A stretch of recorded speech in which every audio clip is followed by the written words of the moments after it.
Pizza.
As I've directly observed, Ariel knows telecommunications law is a wonderful thing, but at the same time, I know everyone's calendar is tight, so since we now have a quorum, we will gavel in. Good morning.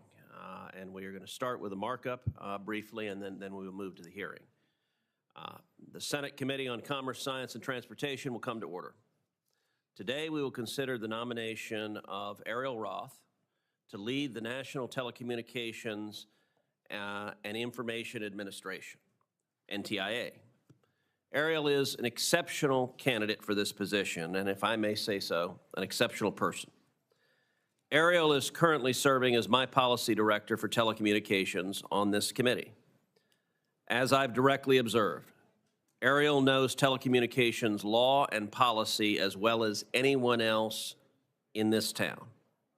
She has served as the wireline advisor to former FCC Commissioner Michael O'Reilly, as a detailee to the House Energy and Commerce Committee, and here in the Senate as legislative counsel to former Senator and committee member Roy Blunt.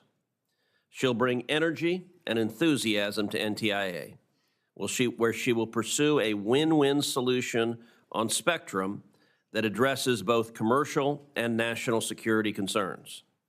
Now, I know the question many of you are wondering, has the baby come? And the answer is yes.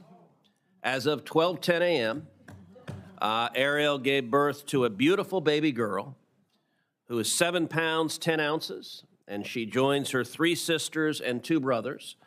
I have to commend Ariel's timing of giving birth on the day of the voting committee on her confirmation.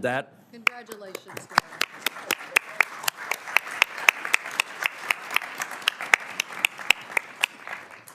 I don't know if her daughter has been named yet, but I am sure that little Bede will be a beautiful young girl.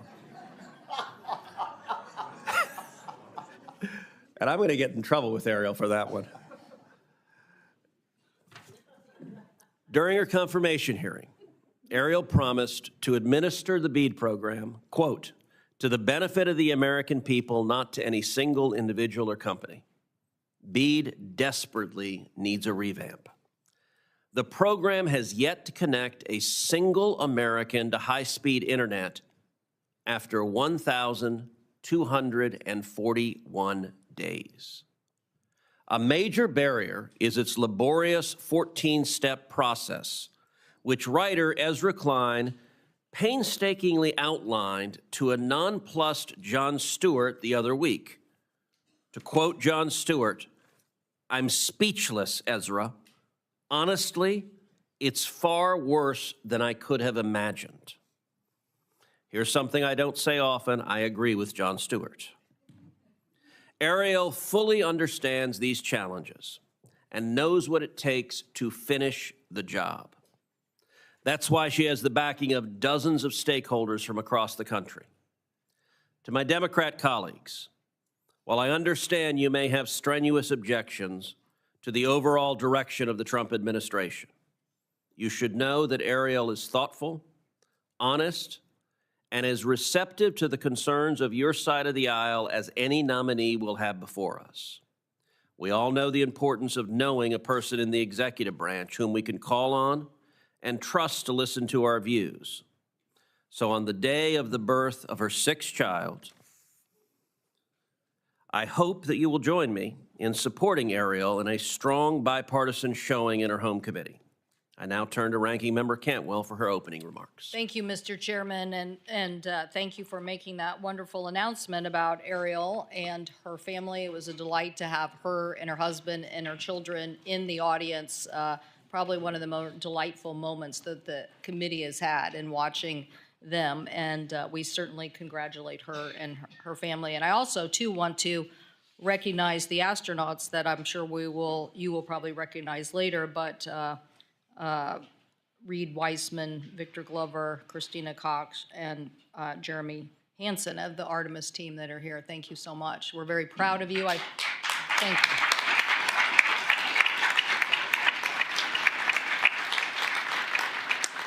We're very proud of, in the state of Washington, Commander Ann McClain, who is leading the Crew 10 expedition right now. And so you're all nodding, so you all know her. And It just is amazing what you're all doing, and so we look forward to this hearing with Mr. Isaacman and Ms. Trusty. But let me address the Roth nomination this morning for Secretary of Communications and Information at the Department of Commerce. When Ms. Roth was before the committee and gave opening remarks, I did think that we would get more of an NTI commitment on critical issues for U.S. leadership and for interagency wrangling, because interagency wrangling is definitely a big part of NTIA's mission to get us a clear spectrum policy. Unfortunately, at the hearing, I didn't hear a commitment explicitly or even theoretically to the investments that this committee has already made. I know this is probably a frustration to many of my colleagues, but this is what we're asking of nominees throughout the Congress now, because we have a very clear idea about what is getting cut. I have long advocated for a more evidence-based approach to our spectrum management policy. The first Trump administration rushed to bring spectrum to the commercial market, I believe, without some of the studies and interagency coordination. And this approach put federal capabilities at risk: aviation safety when aircraft altimeters and 5G interfered with one another, weather forecasting when 5G deployment interfered with 24 gigahertz band detections of water droplets, GPS systems, vehicle safety, and our military's readiness and capabilities. So I believe the next NTIA administrator must not repeat those avoidable mistakes of the past. The commercial value of spectrum is its ability to offset the tax cuts for the complexities of the system, but also it's critical that we safeguard our national security. Beyond domestic concerns, America's leadership in spectrum is key to protecting our national security, our ability to innovate. So to maintain that position in the world's cutting-edge technology, we need a fully coordinated national strategy that balances our domestic priorities and projects, our U.S. leadership in the International World Radio Conference and the Telecommunications Union. So while I agree we need to bring more spectrum to market, independent studies need to be completed so that we have the full understanding of the potential impacts to our national security and public safety. Ms. Roth was not clear about this, or whether she would wait for the results of an ongoing evidence-based spectrum ban with critical national security and public safety issues before making those decisions on spectrum reallocation. Specifically, when I asked Ms. Roth about repeating the process for ongoing studies of the lower 3G, 7, and 8 gigahertz bands that have been heavily discussed and debated in recent years, she did not commit. And so I am concerned about these national security issues. Spectrum management is just one of the issues where I felt like we could have had more clarity. Obviously, Mr. Chairman, you're bringing up the federal grant programs under NTIA, asked by many of the committee members about preserving the $42 billion lawfully allocated to states, tribes, and territories under the BEAD program, which Congress enacted to connect all unserved and underserved households to the affordable, reliability, high-speed access. Ms. Roth refused to commit to honor the agreements that NTIA has already made with states and tribes. So these are great concerns on the investments that our Congress has already decided. She had the opportunity to continue to answer those questions. For the record, we do not see the evidence of that commitment. I also, on the issue of Elon Musk and conflicts of interest and making sure that even potential conflicts of interest were clear, I also have concerns. So, Mr. Chairman, at this point in time, I cannot support Ms. Roth's nomination to be the director of NTIA. I recognize Senator Wicker for a motion. Well, thank you, Mr. Chairman. And let me just add a comment or two to the announcement that you made. The chairman said that Ariel had given birth to a beautiful baby girl. He knows what he's talking about. He's got a picture up here, and actually on the first morning of her life, she flashed a nice big smile, and he's got that to prove. Also, in an effort to wait until the day of her vote here in committee, Ariel saved that final push till 10 minutes after midnight. And so her timing is impeccable. Based on that and other reasons, I move that PN 2225, nomination of Ariel Roth to be Assistant Secretary of Commerce for Communications and Information, be favorably reported. Is there a second? Second. Is there any discussion? Roll call, please. Clerk will call the roll. Mr. Thune. Aye by proxy. Mr. Wicker. Aye. Mrs. Fisher. Aye. Mr. Moran. Aye. Mr. Sullivan. Aye. Mrs. Blackburn. Aye. Mr. Young. Aye. Mr. Budd. Aye. Mr. Schmidt. Aye.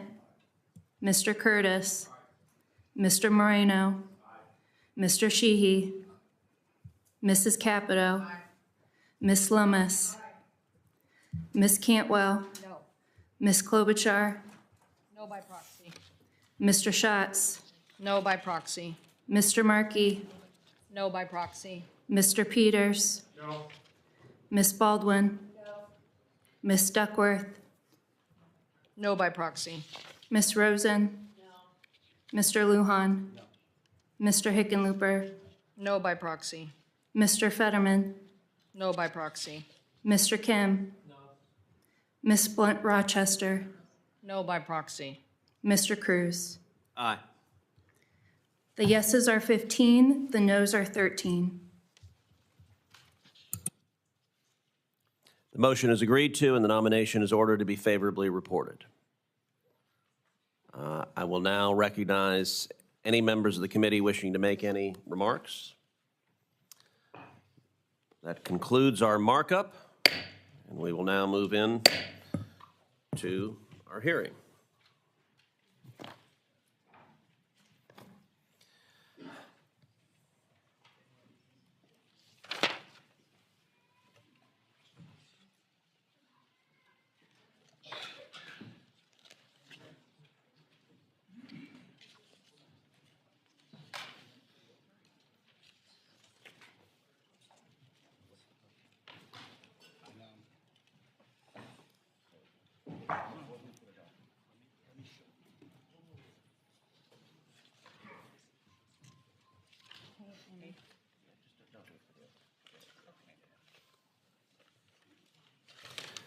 Today we will hear from Jared Isaacman, who has been nominated to lead the National Aeronautics and Space Administration, NASA, and from Olivia Trusty, who has been nominated to the Federal Communications Commission, the FCC.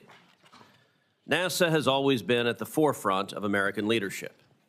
In 1969, that meant putting a man on the moon.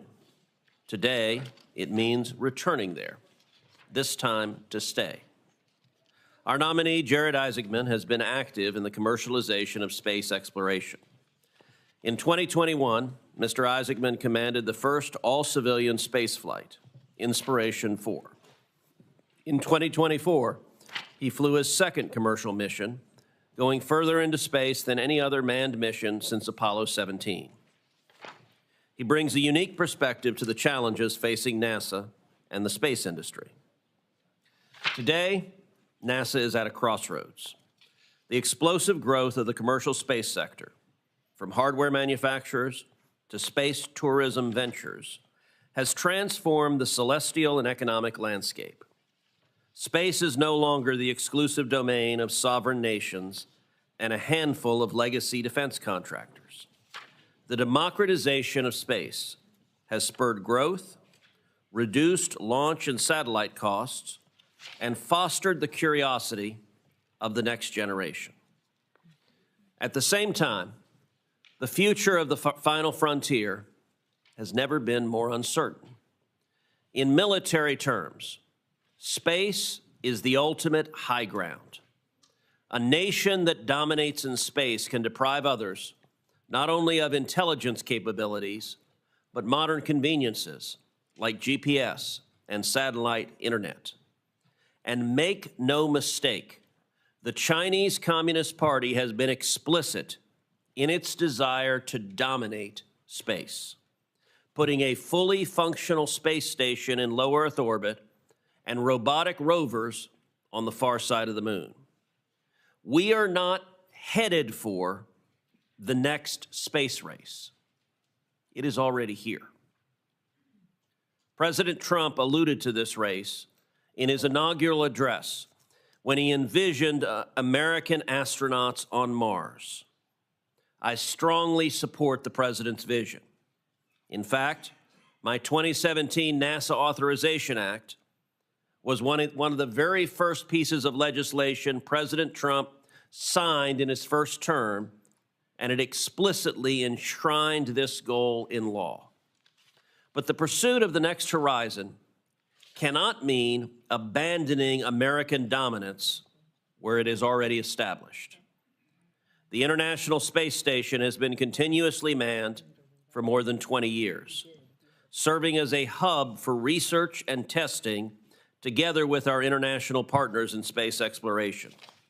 While we will eventually have to retire the ISS, before that happens, we must put the necessary systems in place to support and command American astronauts continually in low Earth orbit.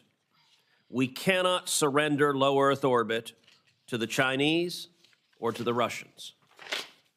Likewise, the Artemis mission, launched during President Trump's first term, is set to return American astronauts to the moon and establish a sustained human presence there.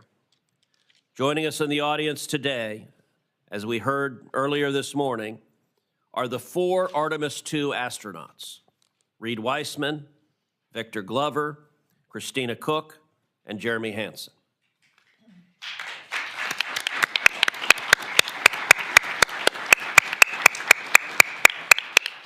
In the next year, they will fly to and orbit the moon, setting the course for Artemis III's return to the lunar surface in 2027.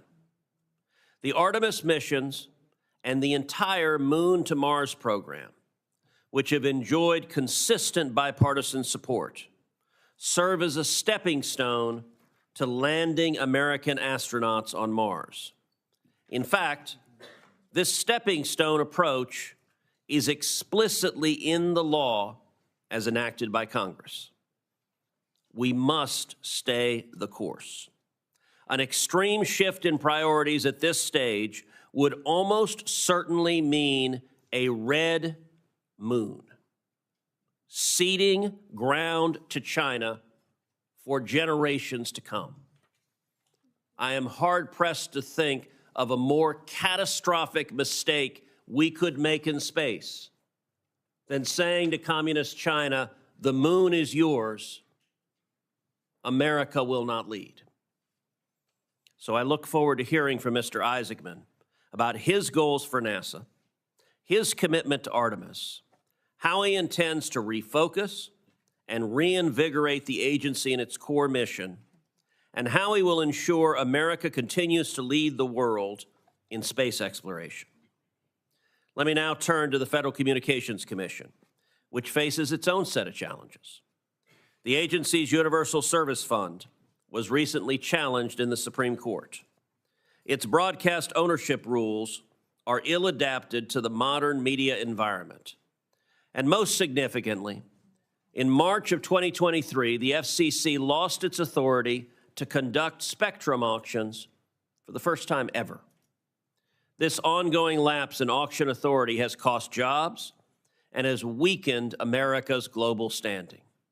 Increasing the amount of spectrum available for commercial use will secure our preeminence in telecommunications and will unlock billions of dollars for domestic investment, creating hundreds of thousands of jobs. Olivia Trusty has nearly 20 years of relevant experience in telecommunications. She is currently a staff member at the Armed Services Committee, which is chaired by our colleague, Senator Wicker, who will be introducing her this morning. Ms. Trusty has also worked as a policy director here at the Commerce Committee, giving her a well-rounded views of the interest of both the Department of Defense and the commercial industry when it comes to mid-band spectrum. I am confident that Ms. Trusty will be an asset at the FCC, where she will champion a spectrum pipeline, protect free speech, and ensure access to fast and affordable internet. I look forward to hearing from both of today's nominees and learning how they hope to advance American greatness within their institutions. I now turn to Ranking Member Cantwell for her opening remarks. Thank you, Mr. Chairman, and good morning to our two nominees, Mr. Isaacman and Ms. Trusty. Congratulations on this nomination. Mr. Isaacman, obviously for NASA, and Ms. Trusty for the Federal Communications Agency. First, Mr. Isaacman, nominee for the Administrator of NASA. As my colleague was just saying, the space race is heating up. You will have a critical task of delivering mission-critical, on-time, and on-budget challenges for the United States of America over the next 4 years to make sure that we don't lose in that space race. This includes successful execution on the Artemis program, which will take the United States back to the moon and ultimately the goal of getting to Mars. The NASA authorization bill, which Senator Cruz and I co-sponsored, strongly backs the Artemis program. It includes a lunar lander, redundancy, NASA's Space Launch SLS system, and critical to America's leadership in space, getting Americans back to the moon. The state of Washington has long been a home to aviation, but now with over 40 companies across the state of Washington producing space-related products, we have over 2,000 employees working just on the Artemis program. So we're invested. These companies supply components for the Gateway Space Station, the Orion crew capsule, the 2 crewed lunar landers, the SLS heavy lift rocket, and its ground system. Beyond space exploration, NASA is also one of the world's top R&D organizations. We had a chance to talk about that in my office, about NASA's discoveries and science that are helping us with our aerospace industry overall. NASA scientists and engineers provide the crucial evidence and information to both government and industry on issues like AI, quantum, advanced aerospace materials, and next-generation manufacturing. So I know a consortium in my state, standing up a tech hub, has been an applicant that NASA has been very supportive of. I do have concerns as we move forward about reports in the press about where the administration will come down on investments. I hope we can talk about this today and clarify your position as it relates to these priorities for our nation. For example, in March of last month, the Wall Street Journal reported that the Trump administration was considering major changes to the Artemis program. You two have also made past statements about changes to the program, and if NASA does terminate the SLS and relies only on commercial rockets such as SpaceX and Blue Origin New Glenn, experts say Americans won't get to the moon before the end of the decade. So a lot of scientific analysis resting on your shoulders, and then the budget capabilities to convince our colleagues to make these investments. Like the chairman, I want to win the race. I want to make sure that China doesn't beat us to Mars, and I hope that even with this recent announcements of theirs, that we beat them to the moon. I strongly believe that safety and resiliency, built through redundancy and innovation, through competition, is a key. So I would like to hear your views on that this morning. We're also seeing the administration and DOGE specifically cancel research grants to fund science agency and lay off highly skilled technical experts across the federal government. According to the news reports, NASA has confirmed an announcement by DOGE that up to $420 million in agency contracts have been canceled. So this is of a concern, sorting out how this cancellation impacts many different organizations. Meanwhile, tomorrow is the last day of work for several top NASA advisors, including the chief economist, the chief scientist, and the chief technologist. Their positions were eliminated because of the DOGE agenda. Reports indicate that the FY 2026 budget request might slash NASA's science funding by half. So, Mr. Isaacman, all of these are in the news, and we will want to understand your commitment to these issues or understanding your strategy about how you see us making these commitments to invest in science for the future. Now to Ms. Trusty. Certainly welcome to you and your family who is here. I think you definitely outnumber the astronauts in the room, which is, we very much appreciate that. It's good to have that support, and your nomination comes at a critical time for the FCC. We want to have a communication system that is admired by the world, and we know that you're no stranger to this issue, working very diligently for Senator Wicker, both here on this committee and now on the Armed Services Committee. The FCC plays a vital role in spectrum policy management and commercial airwaves, and I've long advocated, as I said in my earlier statement, for an evidence-based system. And during the first Trump administration, the rush to auction, I think, raised some concerns, and most notably, they sold the C-band without proper FAA coordination about the impacts of aircraft altimeters, creating an unnecessary problem that almost caused flights to be grounded and slowed down the implementation of 5G. So I hope we'll hear about that issue, how you see us getting a more balanced approach in communication. Because of the FCC's influence over some of our most important institutions, including the media and the internet and providers, the FCC is an independent agency not subject to direct presidential control, but this tradition is under attack. The Trump administration is seeking to bring independent agencies like the FCC under the president's direct control. Recently, the president fired 2 Democratic commissioners at the Independent Federal Trade Commission without cause. So let me be clear, removing independent commissioners based on their party affiliation sets a dangerous precedent. I expect this administration will maintain a fully FCC staff with 5 commissioners, including 2 Democrats. And meanwhile, the Trump administration FCC chair has launched a series of investigations into media companies that the president doesn't like. So I was very happy to see this recent decision on holding up the AP.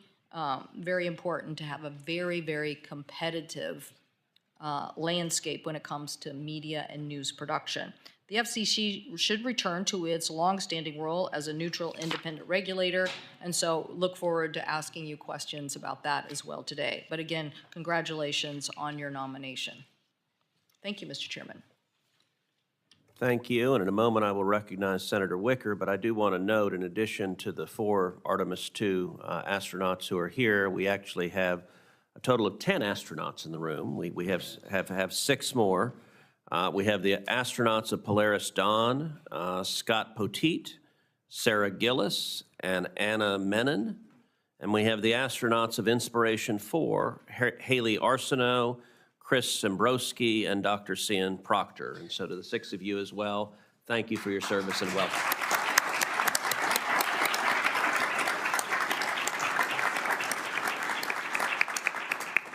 And I have to say, anytime you have 10 astronauts in the room, this may be the most badass assemblage at a commerce hearing that I've seen. And with that, I recognize Senator Wicker to make an introduction.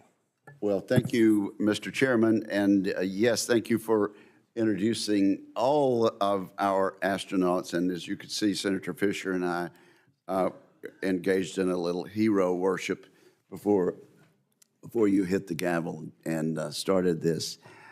But I am absolutely delighted to introduce and recommend to the committee and to the Senate Olivia Trusty as the next member of the FCC. I'm unqualified, actually, to tell what a great nominee she is.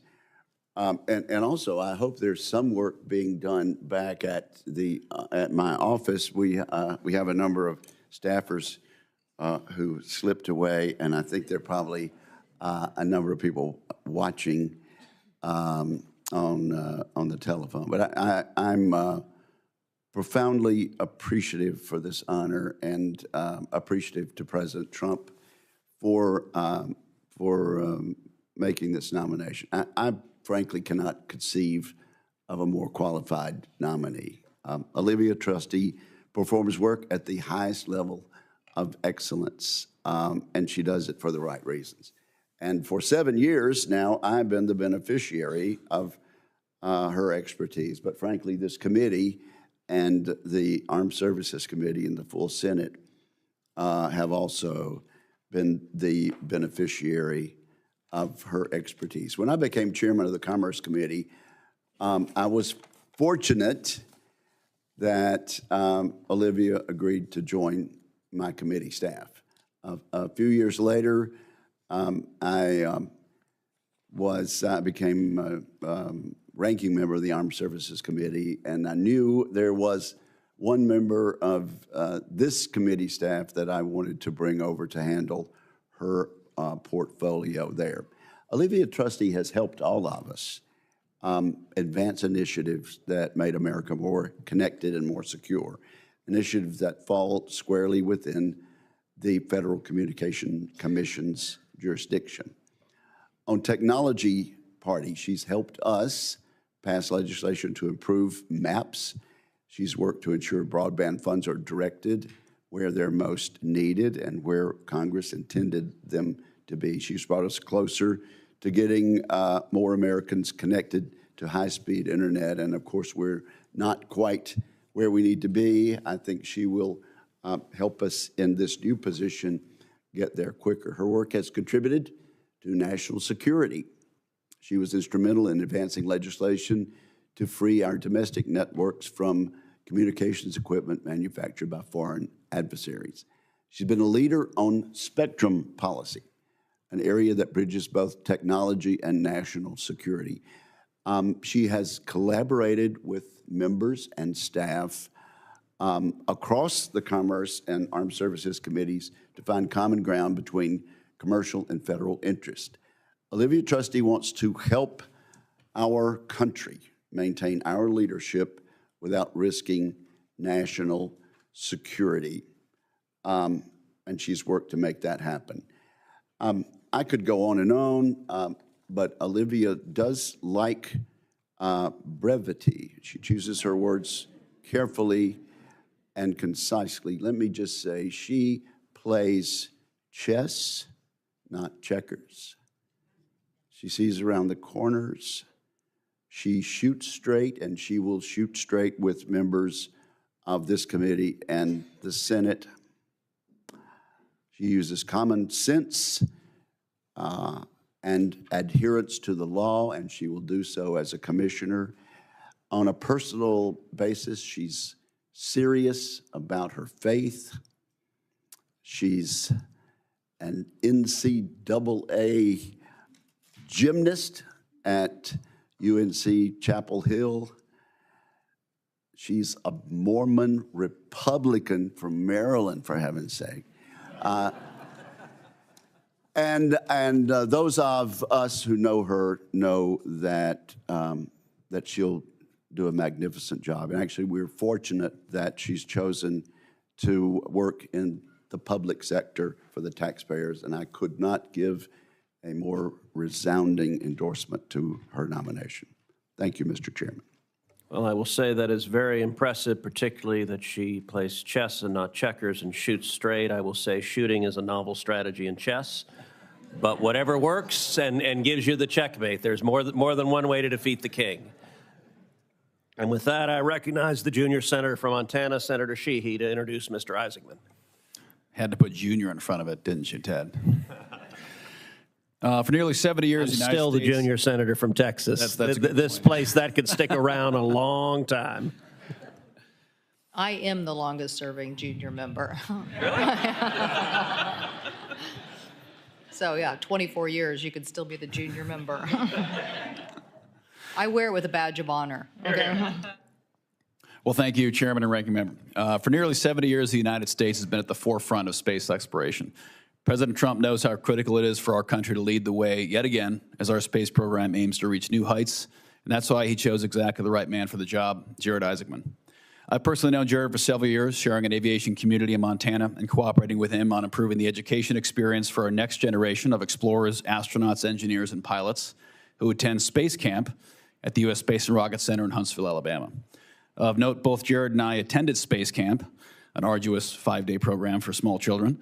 And I would say it lit a spark in both of us to chase the dream of aviation and aerospace. We both dreamed of being astronauts as children. The difference is Jared actually is one, whereas I had to settle for the decidedly less cool title of senator. America has been the leader of global space travel for generations, pushing the boundaries of science and testing the limits of human endurance and intellect. All Americans should be deeply proud of the incredible accomplishments of heroes like Alan Shepard, John Glenn, Neil Armstrong, Jim Lovell, and many others. The sacrifice and leadership of these brave astronauts is what most Americans know well. What they usually don't know is that behind each and every one of these heroes, many of whom sitting in front of us, is a massive team of dedicated engineers, program managers, innovators, test pilots, welders, electricians, truck drivers, and families who are the true heroes of our space program. To lead this incredible team requires a leader who not only understands and believes in the mission, but also has the interdisciplinary skill sets to coordinate these cross-functional teams to achieve critical outcomes. As we have unfortunately seen in recent days, NASA is struggling. And what's worse, it has been struggling for the past couple of decades. Since the tragedy of the Columbia disaster in 2003, which I remember like it was yesterday as I was preparing to enter the pool for a high school swim meet, NASA has been a struggling organization full of great people, searching for revival.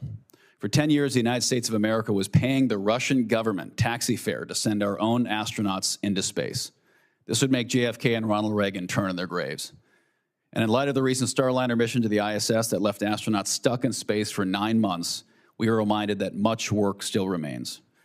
President Trump, and Elon Musk, who's one of our greatest space entrepreneurs, both knew it was time for a change.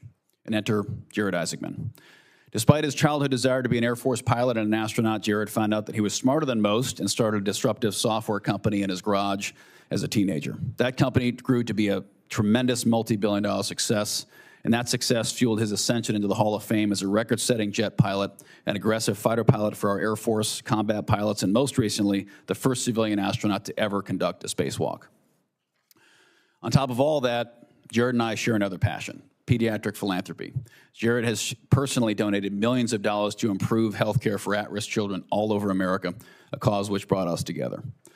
NASA is at a point of great pride for a generation. It represents a moral obligation for us to continue to lead in the greatest frontier ever known, and it deserves strong leadership.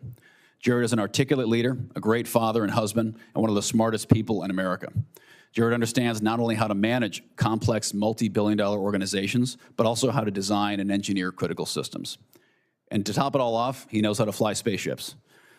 America has given us a mandate to push the boundaries of outer space, and NASA is in need of spiritual and organizational rejuvenation, and that will take fresh, bold leadership. Jared is the perfect man for the job, and I look forward to adding NASA administrator to his already remarkable resume. Thank you. Thank you. I now recognize Mr. Isaacman for his opening statement. Thank you, and Senator Sheehy for the very generous introduction. Thank you, Chairman Cruz, Ranking Member Cantwell, distinguished members of the committee. I'm honored and very grateful to be here before you today as President Donald Trump's nominee to lead the National Aeronautics and Space Administration. I have lived the American dream, and I owe this nation a great debt.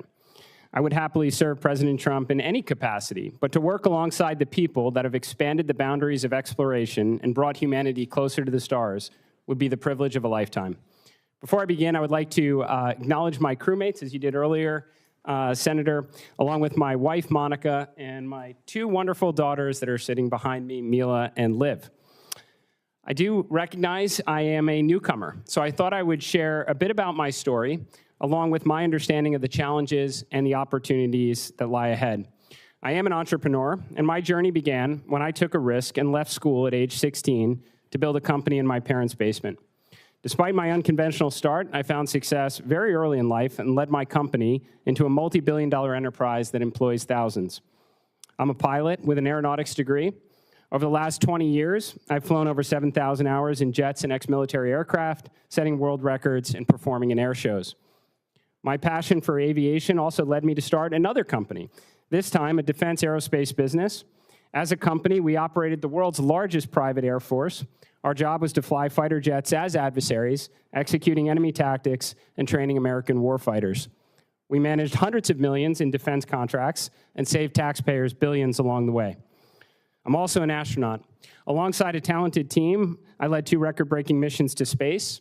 On my last mission, we tested a new spacesuit while performing a spacewalk and orbited farther away from Earth than any human has gone since the last time Americans walked on the moon. Along the way, my 2 crewmates, Sarah Gillis and Anna Menon, became the women who have journeyed farthest from Earth ever. I'm an advocate for science. During these missions to space, my crew and I performed approximately 50 science and research experiments. I've also publicly supported the Chandra X-ray Observatory and offered to fund a mission to extend the life and capabilities of the Hubble Space Telescope. I care about the people back at home and our collective future here on Earth. My space career did not burden the taxpayers. They were privately funded and aimed at inspiring and helping people all over the world. One example is the over $250 million we raised to support St. Jude Children's Research Hospital and their critical work to ensure no child dies in the dawn of life. Alongside these efforts, I've personally donated hundreds of millions of dollars to charitable endeavors. I share all of this because I am not a typical nominee for this position. I've been relatively apolitical. I am not a scientist. I never worked at NASA. I do not think these are weaknesses. In fact, I believe President Trump found them to be strengths. And if confirmed, I will bring all my experience to the greatest adventure in human history, the quest to discover the secrets of the universe. On that note, NASA is the most accomplished and respected space agency in the world, but for all NASA's historic achievements, the agency is not without challenges. Presidents have called for a return to the moon and a path to Mars since 1989, and well over $100 billion has been spent without the intended results. Most programs, new telescopes, rovers, X-planes, entire spaceships, are over budget and behind schedule. And this is discouraging because when people look up at the stars and wonder what is out there, they want those answers today and not decades down the road. And I know it is not lost on members of this committee that we have geopolitical rivals moving at impressive speeds. It's imperative for our national security, our pride, and all that we stand to gain in exploration that we never come in second place. If confirmed, and with the support and guidance of President Trump and members of Congress, we will reinvigorate a mission-first culture at NASA with the following objectives. First, American astronauts will lead the way in the ultimate high ground of space. As the President stated, we will prioritize sending American astronauts to Mars, and along the way, we will inevitably have the capabilities to return to the moon and determine the scientific, economic, and national security benefits for maintaining a presence on the lunar surface. We will focus our technology development efforts on the world's greatest engineering challenges, such as the practical application of nuclear propulsion, so we can truly unlock humankind's ability to explore among the stars. Second, we will ignite a thriving space economy in low Earth orbit. By working alongside international partners and industry, we can unlock the true economic potential of space and deliver meaningful benefits to the American people, potentially even charting a course for NASA to become a financially self-sustaining agency. Number 3, NASA will be a force multiplier for science. We will leverage NASA's scientific talent and capabilities to enable academic institutions and industry to increase the rate of world-changing discoveries. We will launch more telescopes, more probes, more rovers, and endeavor to better understand our planet and the universe beyond. If confirmed, I will work alongside and recruit the most talented minds this nation has to offer, and we will concentrate our resources towards achieving the near impossible, the objectives that no other agency, company, or institution is capable of accomplishing. We will do so, knowing the risks and the groundbreaking opportunities that lie ahead, because some risks, like exploring the worlds beyond ours, are worth taking. We will do this not just to expand our knowledge or strengthen our national security, but to improve all life here on Earth and inspire the next generation to reach even further. This is why America needs NASA, why the world needs NASA, because there is no more important investment than inspiring our children to build a better and more exciting future. And the best way NASA can do that is by delivering on our mission and ushering in a new golden age of science and discovery, and we will not fail. Thank you. Thank you. Ms. Trusty. Thank you. Chairman Cruz, Ranking Member Cantwell, members of the committee, thank you for convening this hearing. Senator Wicker, thank you so much for your very kind introduction. It has been a privilege to work with you on your staff for nearly 8 years, serving the people of Mississippi and all Americans. Thank you so much for this opportunity. I also thank President Trump for the incredible honor of this nomination to be a commissioner at the Federal Communications Commission. And last but not least, I thank my family for their love and support and I'll briefly introduce those here today and watching via webcast.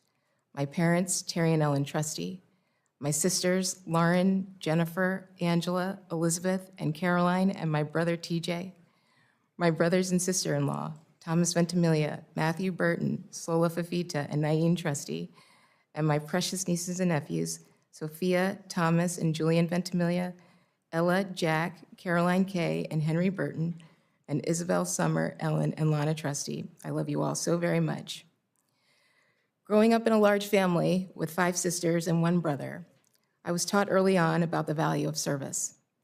Through my parents' daily actions, they emphasized the importance of helping others, whether through small acts or larger commitments. As I've grown older, I've credited my parents' example to the example set by my paternal and maternal grandfathers, George Preston Trusty Sr. and Ernest DeWitt Powell Jr., both of whom served our country in World War II and the Korean War, respectively. Although my grandfathers came from different backgrounds, they shared a common commitment to defending this country and protecting the values we all hold dear.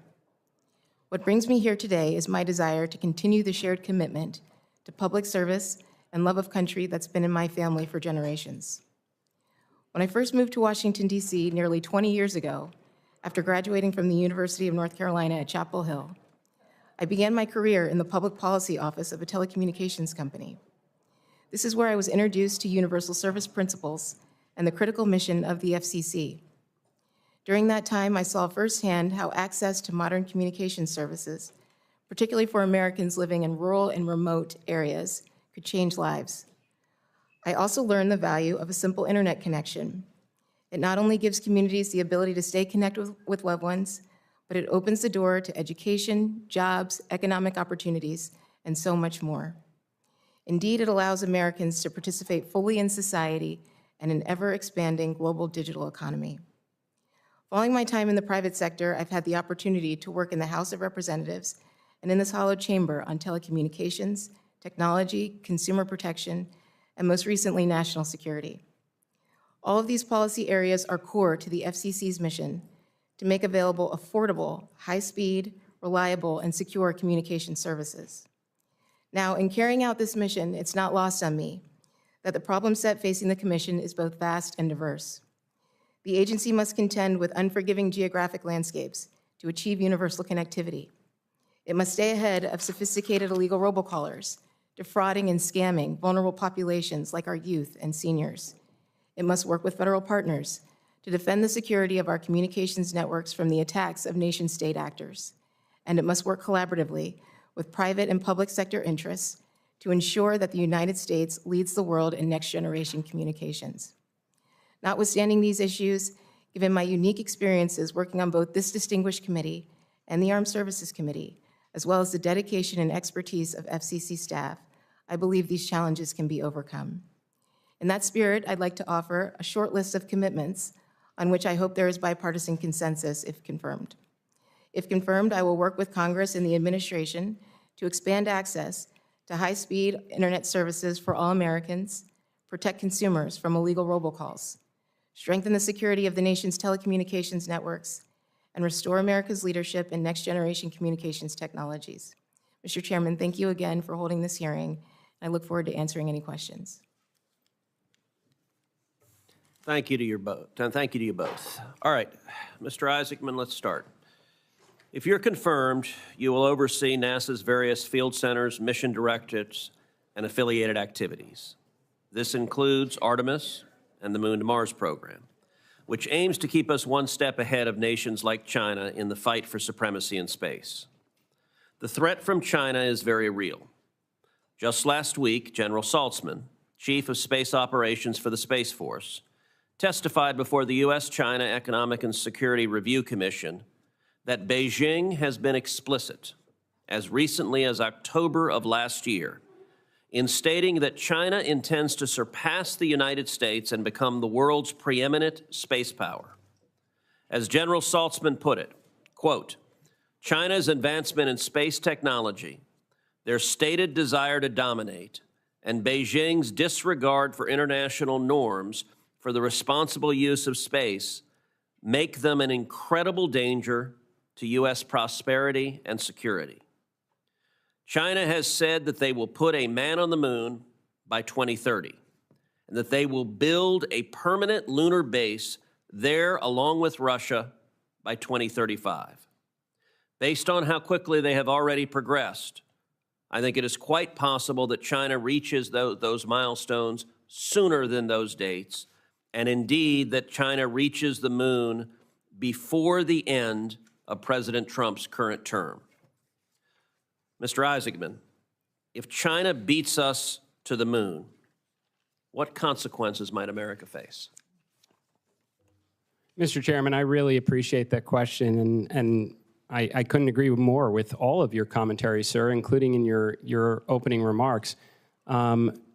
We certainly cannot lose. If we do not lead the way and we're following, we may be following forever, and the consequence of which could be extraordinary. I mean, even if you're talking about things that have maybe even a low probability, let's say, for example, on the lunar surface, helium-3 becomes a new source of fusion power, it could shift the balance of power here on Earth. I don't think we can afford to find that out the hard way. As you said, sir, and I've agreed for a very long time, space is the ultimate high ground. We cannot afford to cede that ground.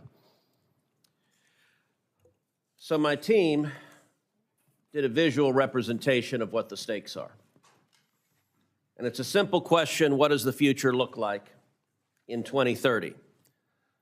Now, I will note that my team used ChatGPT to make this poster. And my immediate comment on seeing it is the American flag is too damn small. And I was told it was difficult to get a bigger American flag on AI. That may be underscoring the need to win the race for AI as well.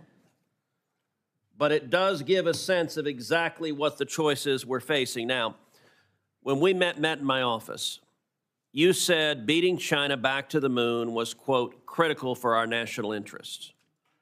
You also said that if President Trump turns on the television and sees Chinese astronauts on the surface of the moon before Americans, you said you would be fired that day. In your written testimony, however, you said, quote, we will prioritize sending American astronauts to Mars. There seems to be a bit of tension between the commitment you made in my office and your testimony. What is your view? Will you maintain course with the Artemis program so that we can return American astronauts to the moon before President Trump leaves office? Mr. Chairman, I really appreciate the statement. First, I couldn't agree more with the president and his inspiring and ambitious goal to send American astronauts to plant the stars and stripes on Mars. He didn't say we shouldn't go to the moon. I suspect the president, as I feel, and probably a lot of Americans, is what's taking us so long to get back to the moon, and why does it cost so much money? I absolutely want to see us return to the moon. As I mentioned in my prepared remarks, determine the economic, scientific, and national security value while we are also proceeding towards Mars. I don't think we have to make any tough trades here, Senator. I think if we can concentrate our resources at the world's greatest space agency, we don't have to make a binary decision of moon versus Mars, or moon has to come first versus Mars. I think we could be paralleling these efforts and doing the near impossible, which is exactly why the American taxpayers funded NASA in the first place. Well, I will say on the question of whether NASA has to implement moon then Mars, United States law is explicit and unequivocal on that.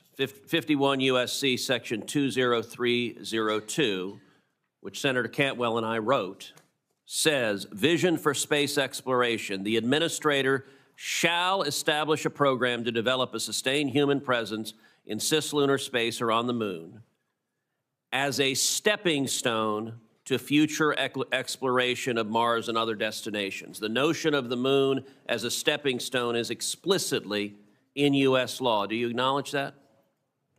Yes, I do, Senator. And let me ask you, given the current NASA budget, if we assume for a moment we're not going to see a dramatic shift and NASA's budget double tomorrow, do you believe it is possible to stand up a full mission to the moon and a full mission to the Mars simultaneously?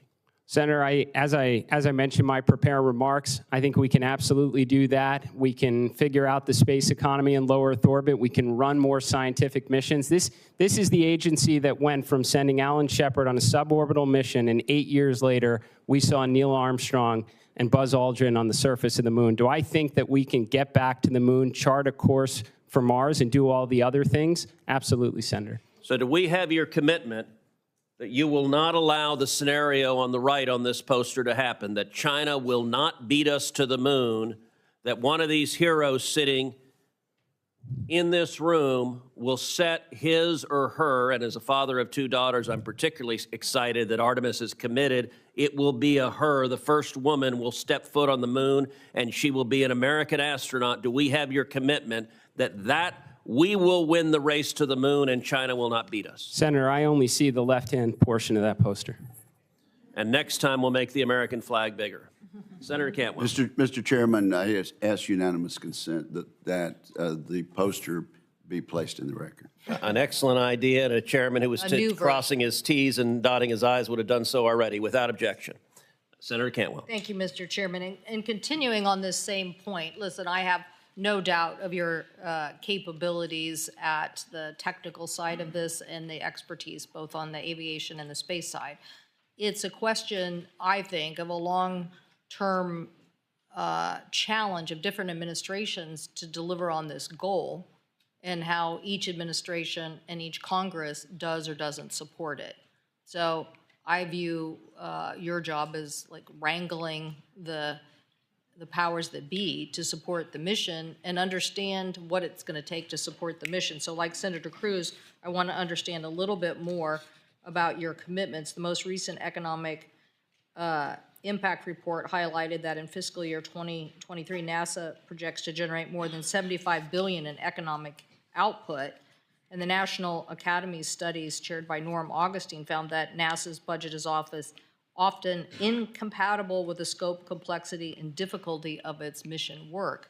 That means that we end up shortchanging it to certain degrees. So I want to make sure I understand what your commitment is, because there's been so much in the press. Do you commit not to closing any of the NASA's 10 centers or divesting from critical infrastructure without the expressed authorization of Congress? Senator, you absolutely have my commitment to work alongside Congress. I think NASA is going to require the best and brightest from across the nation and all of our critical infrastructure in order to achieve its mission to do the near impossible for all humankind. Do you see any reason to close these 10 centers?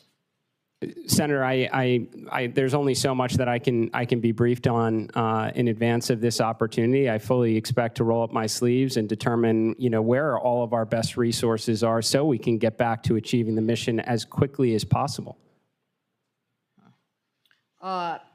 The 2024 National Academy's report noted that the use of service and firm fixed-price contracts at early stage of technology development can jeopardize mission success and degrade NASA's own in-house technical capabilities. What are your thoughts about these fixed-term contracts? Senator, as someone... that statement? I guess, do you agree with that statement? They can be deleterious. I'm just asking if you agree with that. Well, I take two things away from that, Senator. First, having run a defense aerospace company for more than a decade, and generally I am a fan of fixed firm price contracts and being held accountable to what we bid. In terms of the difference between NASA's in-house expertise and what commercial industry is able to provide, I believe NASA should be working on, again, per my prepared remarks, on the near impossible, what no one else is capable of doing. And when they figure it out, commercial industry takes over and brings the rest of the world to follow. You might be one heck of a entrepreneur in relation to science. You said you're not a scientist, but that won't matter if we make very bad decisions based on somebody's arbitrary budget analysis instead of what is our long-term mission.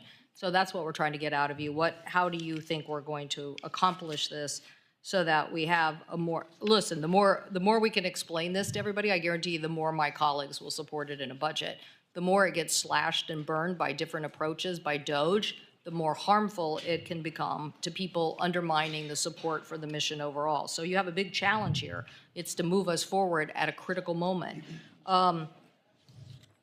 where are you, so do you believe that we should have a reduction in workforce or the science budget, some of the things that I mentioned in my opening statement? Senator, I read what's on NASA Watch and in the news like everybody else. If I'm confirmed, I am eager to understand all of the considerations, the discussions being made about a reorganization. I believe that we are going to need the best and brightest to do the near impossible, and we should be concentrating all of our resources on the most critical objectives that I kind of outlined in my opening remarks, ma'am. Do you support the continued Artemis mission with the Space Launch System? Senator, I believe that is currently the plan. I'd like nothing more than to see this Artemis 2 crew get around the moon, and then they're back at home watching their friends walk on the moon. I think the real question is again, why has it taken so long? Why does it cost so much money? But in the issue of, are we going to commit to this? I think this and the lander redundancy are kind of like, people see that as we're going to the moon and we're going to get this done, not this discussion of like, we're going to skip these things, shortchange this, and then we're going to focus on Mars in a different route. That's what I'm trying to get from you. Whether when you get there, I get that you're saying it's the current plan. I'm asking as a nominee to run this organization, do you have a different view of that you think right now there is a different way to do this? Well, ma'am, I can tell you not just as a nominee, but as a space enthusiast who wants my daughters to see American astronauts walking on the moon. It was the left-hand side of that poster that I'm fully supportive of. I'd like nothing more than to see Artemis 2 get around the moon and, again, see Americans walking on the moon. And, again, I don't think these are either or. I mean, NASA is an extraordinary agency that can do the near impossible. We can chart a course for Mars in line with the president's vision to return to the moon before the Chinese can get there, to figure out the space economy and do the other things, ma'am. There's a lot here. So the HiCam program on thermoplastic composites, do you support that program at NASA? I think NASA has the best, brightest, most talented engineers and scientists, and we should be working on cutting-edge technology. Okay, I will want for the record whether you support that. In clarity, not just like, hey, I like cutting edge technology. These are really big decisions that lots of us have already weighed in on, and we just want to know whether they're going to get slashed someday because the president wakes up and says he doesn't want to do it, and whether you're going to say yes, yeah, go ahead. So it will take all of us working together. Ms. Trusty, I don't want you to keep going ignored through the conversation. My time has expired. I will want to come back to you on the MVD, the broadcasters getting more ability in the marketplace, particularly as I mentioned earlier. You want a vibrant news competition, particularly when it comes to local journalism, reopening that case at the FCC, but I will take that for coming back on a second round. And I love that Senator Wicker thinks that you play chess instead of checkers, because we need a lot more chess playing at the FCC. Thank you. Grandmaster Wicker. Also, you can go out and shoot skeet and then come back and play chess. But thank you very much. Well, let me direct my first question to Mr. Isaacman. You probably know that NASA has 8 field centers, one of which is the John C. Stennis Space Center in Mississippi. The Stennis Space Center is home to NASA's largest rocket propulsion test site. If we didn't have that, we'd have to build another one. The Stennis Space Center also hosts a number of companies working on commercial space programs. The Space Center's infrastructure represents substantial government investment as well as private investments. So the day after you're confirmed and sworn in, will you come to visit me in Mississippi at the Stennis Space Center? I will get there as soon as I possibly can, Senator. All right. Well, I think that's a fair answer. Now, Ms. Trusty, let's talk about the plan for broadband bill. We finally got that reported a few weeks ago, and you worked with members of this committee, even as a staff member for the Armed Services Committee, in getting some compromise language on the Plan for Broadband Act. Do we need it? And what accommodations did we make to get everybody on the same page? Senator, thank you so much. Take about a minute and a half. Okay. Thank you so much for the question. Thank you for your leadership in on this issue. You know, interagency coordination is essential to closing the digital divide. I think as many members on this committee know, there are about 130 broadband programs across 15 different agencies, and GAO has determined that those programs are fragmented and duplicative. And there's an opportunity to streamline, consolidate, and coalesce these programs so that the resources are better targeted to unserved areas so that we can get communication services to more rural, remote areas that lack connectivity right now, and expand and close the digital divide, or just close the digital divide, not expand it. And so I think the Plan for Broadband Act is the key to this solution. It creates a strategy that will help us to target these resources better to unserved communities so that everybody can fully participate in the global digital economy. And we had to accommodate high-cost areas, tribal areas, and also do some compromising on the spending cap. So I do appreciate that. Let me ask then in the last 2 minutes. During COVID-19, the broadband across Europe suffered several disruptions. Did we have that kind of disruption in the United States, or was there a difference, and why do you think things may have turned out differently in Europe as opposed to here in the United States? Thank you so much, Senator. I appreciate this question. You know, I think the reason why we did not face the same issues here during the COVID pandemic as it relates to our internet networks is because competition and innovation, a light touch regulatory framework we saw worked really well. We just have not seen the predicted harms materialize in the absence of more prescriptive legacy regulations. And so under your leadership when I was on this committee, to ensure consumers were protected, even if competition and innovation fail, you set up a bipartisan net neutrality working group to put together bipartisan legislation to ensure that consumers were protected regardless, but that we had a modern framework.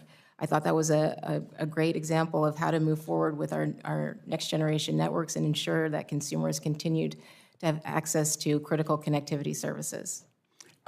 Has there been any throttling or blocking in the United States in recent years? Senator, I'm not aware of any of the predicted harms materializing that were projected during this debate a couple of years ago. Thank you very much. Thank you, Mr. Chairman. Thank you. Senator Kim. Yeah, thank you, Chair. Mr. Isaacman, I'd just like to start with you. I guess I just wanted a little more clarity about, are you committed to having a permanent presence on the moon? Senator, I think the biggest thing is we need to get back there.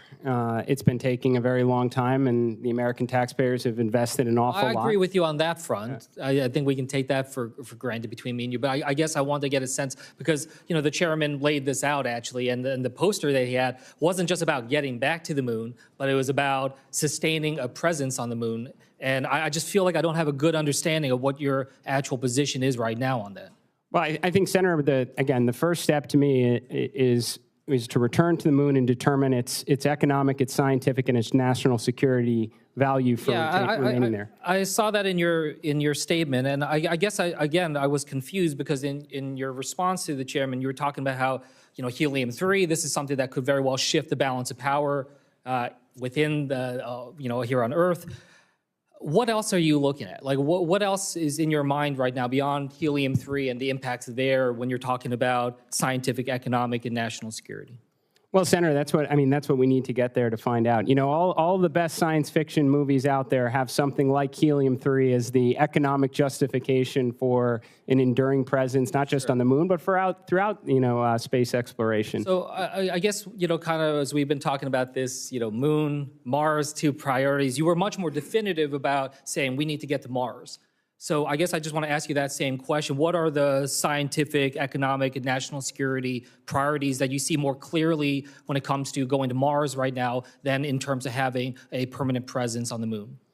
Well, Senator, to be clear, I certainly hope in the future that we have lots of space stations, a full lunar outpost, a Mars outpost, and we're pushing even beyond that. I'm just saying we need to get back to the moon. We need to figure out why we need to be there, and I certainly hope there is a reason. Why do we need to be at, what I'm trying to get a sense of, you seem much more definitive about saying we need to get to Mars and putting resources towards that effort. What are the specific economic, scientific, and national security interests you see there? Because I get a sense that you have some greater clarity there than you do when it comes to the moon. Well, I would actually hope you're getting a sincere answer from me that we should be doing both and the other things. Now, You think we can do both moon and the Mars on the current NASA budget? I sure hope so. NASA was built to do the near impossible and have a thriving space economy in low Earth orbit and continue extraordinary science missions to kind of unlock the secrets of the universe, sir. Well, I guess I just want to reinforce what the chairman said. I mean, I think we need to have much more clarity in how we're talking about what it is our objectives when it comes to the moon. As mentioned, we have a lot more clarity about what China's objectives are, and I hope that that is something that you can clarify quickly if you are confirmed. When it comes to the International Space Station, what is your perceived timeline there in terms of when we should be starting to bring that down? Well, Senator, first of all, I don't know of any reason why we should be bringing it down before what's currently scheduled. What I do think we need to do is maximize its remaining life, get as much of the high potential science and research to the station, figure out what that space economy is, so when the day does come to hand it off to the commercial LEO destinations, they are in a financially, self-sustaining type way. And you talked about that in terms of the space economy. In terms of what should succeed the International Space Station, do you believe that that should be commercial only, or do you see prospects of the U.S. government or a government-run space station to succeed the International Space Station? Well, right now, Senator, if we don't figure out the space economy, whether it's commercially operated or not, it's going to be entirely financially sustained by the government.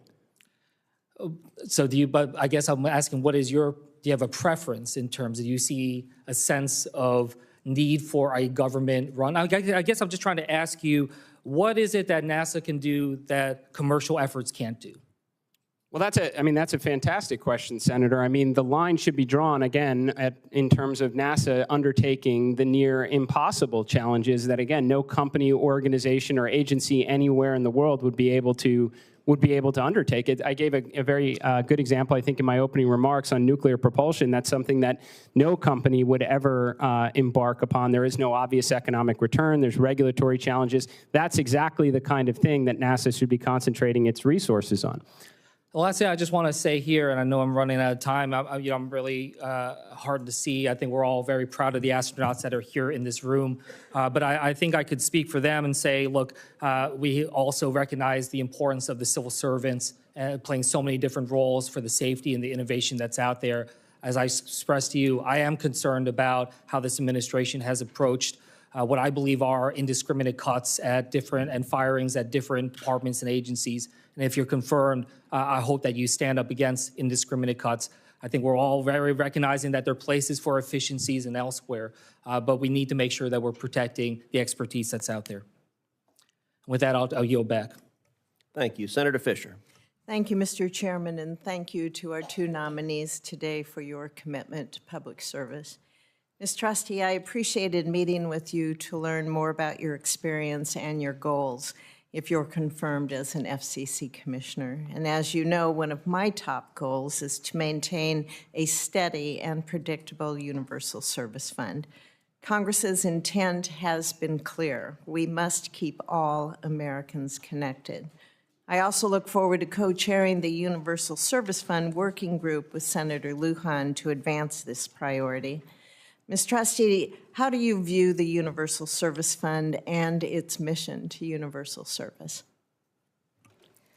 Thank you so much for the question, Senator, and thank you for the time. It was great to meet with you and discuss your priorities. The universal service is the cornerstone of the FCC's mission.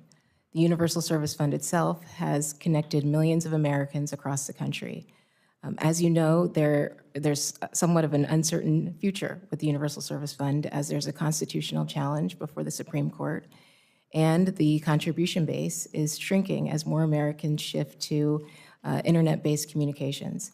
And so I think it's incumbent upon the FCC to work closely with Congress and interested stakeholders to identify a specific, predictable, and sufficient form of support as required in the Communications Act to continue meeting the needs of Americans across the country. Thank you. From my experience serving on this committee and also on Armed Services Committee, I appreciate the differing cultures, missions, and priorities of the various spectrum stakeholders, and I've seen the consequences when they conflict. I worry that federal missions, including national security, can be undermined because of these frictions, particularly when collaboration among stakeholders is strained and consensus can't be reached. Ms. Trusty, what do you think the appropriate role is for the FCC and its engagement with the Department of Defense? Thank you, Senator. And I appreciate this question because I know this is such an important topic and a sensitive one, too. So, as you've noted, I've worked on both the Armed Services and Commerce Committees, both great experiences. During my time on the Armed Services Committee, I've certainly developed a greater appreciation for DoD's national security mission and how critical spectrum is in carrying out that mission. I also know from my time on the Commerce Committee that spectrum is the lifeblood of wireless communications. It's essential to meeting our economic objectives both domestically and abroad. And so I think given these two experiences, I can certainly help find solutions where there's common ground, where we don't have to sacrifice our spectrum for our warfighting needs, but we can also create opportunities to repurpose spectrum for commercial use. And I think the way to do that, frankly, is to have everybody in the same room at the same time, hearing the same things. Otherwise, I think there's a lot of information that gets lost in translation, contributing to further misalignment on spectrum policy. When we're all together, it can further promote transparency and accountability in these processes. How do you think this dialogue can become more constructive?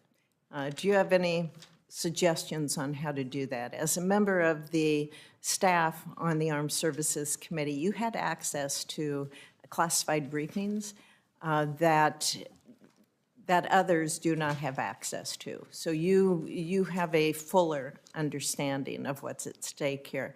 So how can we have a constructive dialogue? Well, Senator, I think that's the issue.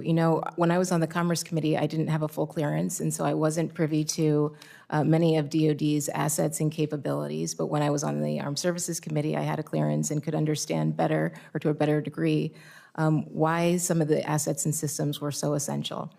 I'll say, though, I think we have to find a way to accommodate both our national security and economic security interests. I worry that if either side of this debate fails, then our global competitors win, and I think that would have a devastating consequence to our economic and national security. And I think we're beginning to achieve that way forward. Yes, ma'am. Looking at the international role on telecommunications, how can a more unified position among federal agencies boost the United States global leadership? How can we ensure that national security perspectives are included in an overall position that we have for this country? Absolutely, Senator. Thank you for this. So I had the opportunity to attend the last WRC in Dubai, and I think the takeaway was that America didn't put our best foot forward because we didn't have a unified approach to our spectrum policy.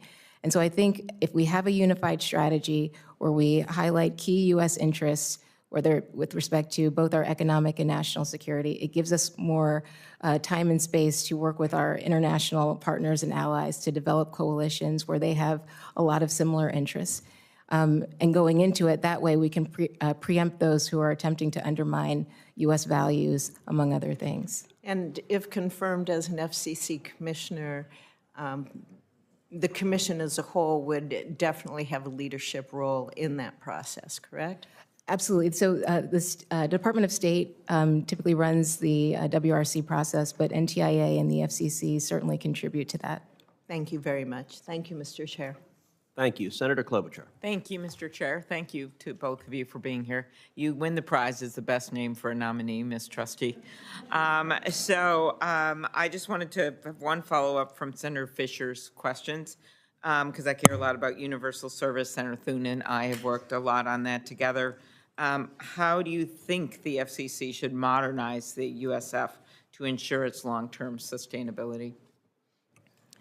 Thank you for the question, Senator. You know, I know that there are a number of proposals on the table, whether it comes from identifying a specific, predictable, or sufficient funding resource to ensure the Universal Service Fund can continue to meet connectivity needs across the country.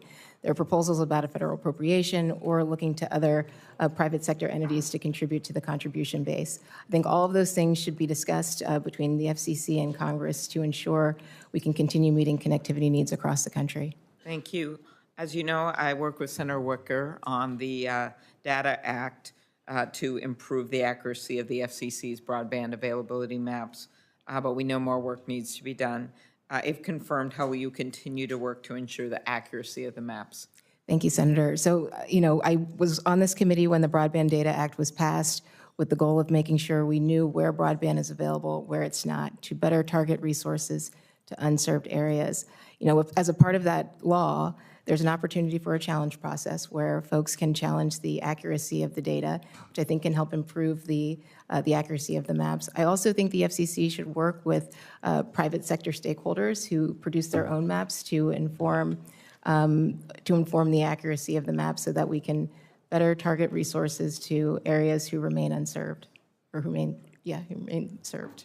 Okay, very good. Thank you. And as you know, care a lot about getting the broadband funding out. We've talked to a number of nominees about that. And then I'll ask you a question writing on 911. So Okay. Thank you, thank you. Mr. Isaacman, welcome. And we had a good talk over the phone. I mentioned STEM was really important to me. I was looking back in 2017, President Trump signed into law. I remember because Senator Fisher called me from the White House. She was there and she said, "What is this bill of yours he's signing into law?" Because she happened to be there. And they did an event. So it was a bill authorizing the NASA administrator to encourage women to study STEM. It's called the Inspire Women Act, and pursue careers in aerospace. Could you talk about promoting the STEM workforce and in your role, if confirmed as NASA administrator, how you can inspire more people to go into STEM in general? Just coming off the robotics competition in Minnesota on Saturday. Thank you. I was there. Understood, Senator. First step is I'm still working on getting my two daughters to want to grow up and enter into the STEM fields. I've tried with spaceflight, and I will get there. I would love to answer that really in two parts. I think the first thing is it is a fundamental obligation of NASA to inspire the next generation to want to be scientists, engineers, astronauts, pilots, doctors, researchers. And I think the best way NASA can do that is by executing on its mission. I mean, that is what's going to have children want to dress up as astronauts and scientists for Halloween, is to get back to the moon, to get to Mars, and to inspire the world with whatever the replacement is someday for James Webb that gives us 100 times the resolution. The second part, ma'am, is what I mentioned in my opening remarks about NASA being a force multiplier for science. Once we inspire them in their youth to want to grow up and join this grand endeavor, we want to get them hands-on in their various academic institutions. I think NASA can lend its expertise, its talent, its bulk buying of rockets, its standard bus architecture, and get academic institutions to want to contribute, whether it's building probes or sensors, get them hands-on so when they graduate, they want to join the greatest space agency in the world. Very good. You know, I think not just with space, but also with medical developments right now, because of a combination of mapping of the human genome. I'm home of Mayo Clinic, Minnesota, as well as the potential of AI to do good when it comes to things like rare diseases. We're just on this cusp of scientific development kind of bursting out. And I do get concerned about some of these cuts to science-based research and agencies across the government, not just space-related. Will you be an advocate for science within the administration? Yes, ma'am. I do believe the president is looking to usher in a golden age of science and discovery. Personally, I just spent a few days ago with 40 different science and researchers sharing the results from my most recent mission to space. I'm passionate about science. I'd love nothing more than to continue to see NASA go out and try and unlock the secrets of the universe. Thank you. Phenomenal plugs for Minnesota in that questioning. Always find a way. You'll learn that soon, Mr. Marino.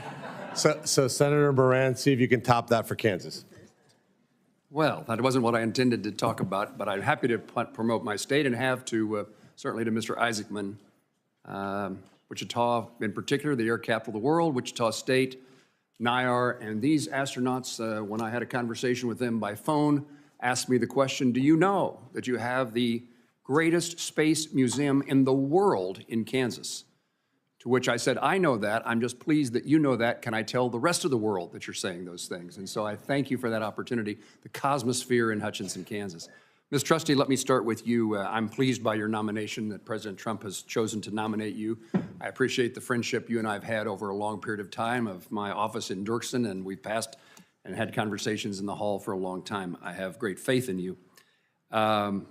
Let me ask you these, on that topic, let me tell you that it's been my disappointment over time to watch the FCC become much more partisan and incapable of reaching decisions. It's changed in the time that I've been in the Senate, as the Senate has changed in the time that I've been in the Senate. And I would encourage you to use every effort to find ways to find solutions to problems and to bring the commission together to serve the American people. And I don't know that I need to ask you, but I assume you would say that you will do so. Yes, absolutely, Senator. Thank you. I want to mention just spectrum policy, as a couple of my colleagues have mentioned before. Looking at Congress's options about authorities to the FCC when it comes to reauthorizing that spectrum auction authority, what would your recommendations be? Thank you, Senator. I think this is very important. So I would recommend that Congress restore auction authority as quickly as possible. I think it can be a catalyst to investment and innovation, particularly as it relates to expanding broadband infrastructure across the country. I also think it serves as a signal to the rest of the world about how we're prioritizing our telecommunications policy and where we're going. This is underpinning every emerging application that we can think of: artificial intelligence, quantum computing, and so much more. And so I think by showing that we have confidence in our regulatory processes and frameworks to have auction authority restored to support that kind of innovation, I think that will go a long way. Ms. Trusty, media ownership is back in the news again. Do you believe it's important for the FCC to rid us of the rules that are no longer necessary or inhibit competition that currently exist in media ownership rules? Yeah, appreciate the question, Senator. I definitely think we need a modern regulatory framework that reflects the realities of today's video media marketplace. As you know, the media marketplace has changed dramatically over the last 2 decades, driven largely by technology advancements and changes in consumer preferences. Consumers have access to all sorts of things, your traditional broadcast and cable, as well as live streaming video and social media, all things that make for a great personalized television viewing experience, and things that I think the FCC should continue to promote, that allows broadcasters to flexibly compete against technology companies for ad revenues, consumer viewers, as well as programming. Ms. Trusty, that's particularly true in rural America, where the options are fewer than they used to be, and local programming is a difficult task to accomplish. So I encourage you to pursue those changes. One more, BEAD implementation. One of the things we're worried about is the timing of the FCC's efforts in deploying broadband funds when BEAD is yet uncompleted, because one of the goals is to make sure that we don't overbuild and that you're not both providing dollars to the same opportunities to provide broadband and internet services. So how would you consider the FCC in holding off moving forward on allocating 5G funding until BEAD allocation decisions have been made in order to maximize that, the efficiency of those 5G funds? I appreciate this question, Senator. This goes to the heart of interagency coordination. I think the FCC and NTIA need to be in constant contact about where BEAD is going, when it's going, so that we can be better stewards of taxpayer dollars, target funds to unserved areas, ensure that there's no duplication or overbuilding, as you mentioned. And there could be a possibility where BEAD infrastructure could be leveraged for USF funds or vice versa. But I think this all goes to interagency coordination and making sure we're the best stewards of taxpayer dollars. So you have my commitment that I would do that, Senator, if confirmed. Thank you. Mr. Isaacman, let me tell you that I now have concern about your leadership capabilities while you were indicating that you were working on getting your daughters to pursue STEM education, both of them were shaking their heads this way. I hope you can fare better at NASA. We're going to fix this, Senator. In the short 12 seconds that I have left in my time, I'll ask, I guess, one question. Do you believe that the current Artemis architecture featuring SLS rocket or Orion spacecraft is the best and fastest way to beat China to the moon? Senator, this is the current plan. I do believe it's the best and fastest way to get there. I don't think it's the long-term way to get to and from the moon and to Mars with great frequency, but this is the plan we have now, and we've got to get this crew around the moon and the follow-on crew to land on the moon. Thank you. Thank you, Mr. Chairman. Thank you. I recognize Senator from Michigan, Gary Peters. Thank you, Senator. Congratulations to both of our nominees here on your nomination to these important positions. Mr. Isaacman, we had a great opportunity to talk yesterday in my office about a variety of issues. Artemis came up frequently, as I know it's come up at the hearing frequently as well, including Senator Moran in the previous question. And you suggested here and there that NASA can pursue the Artemis program or a mission to the moon and a potential Mars mission in parallel tracks, is how you've been describing it. I'm concerned, though, about the possibility of achieving that while we expect budget cuts to NASA. We've already seen cuts, and somewhat significant cuts, I would argue, to staff at NASA. So my question for you is, do you agree that budget cuts would undermine that vision that you are expressing?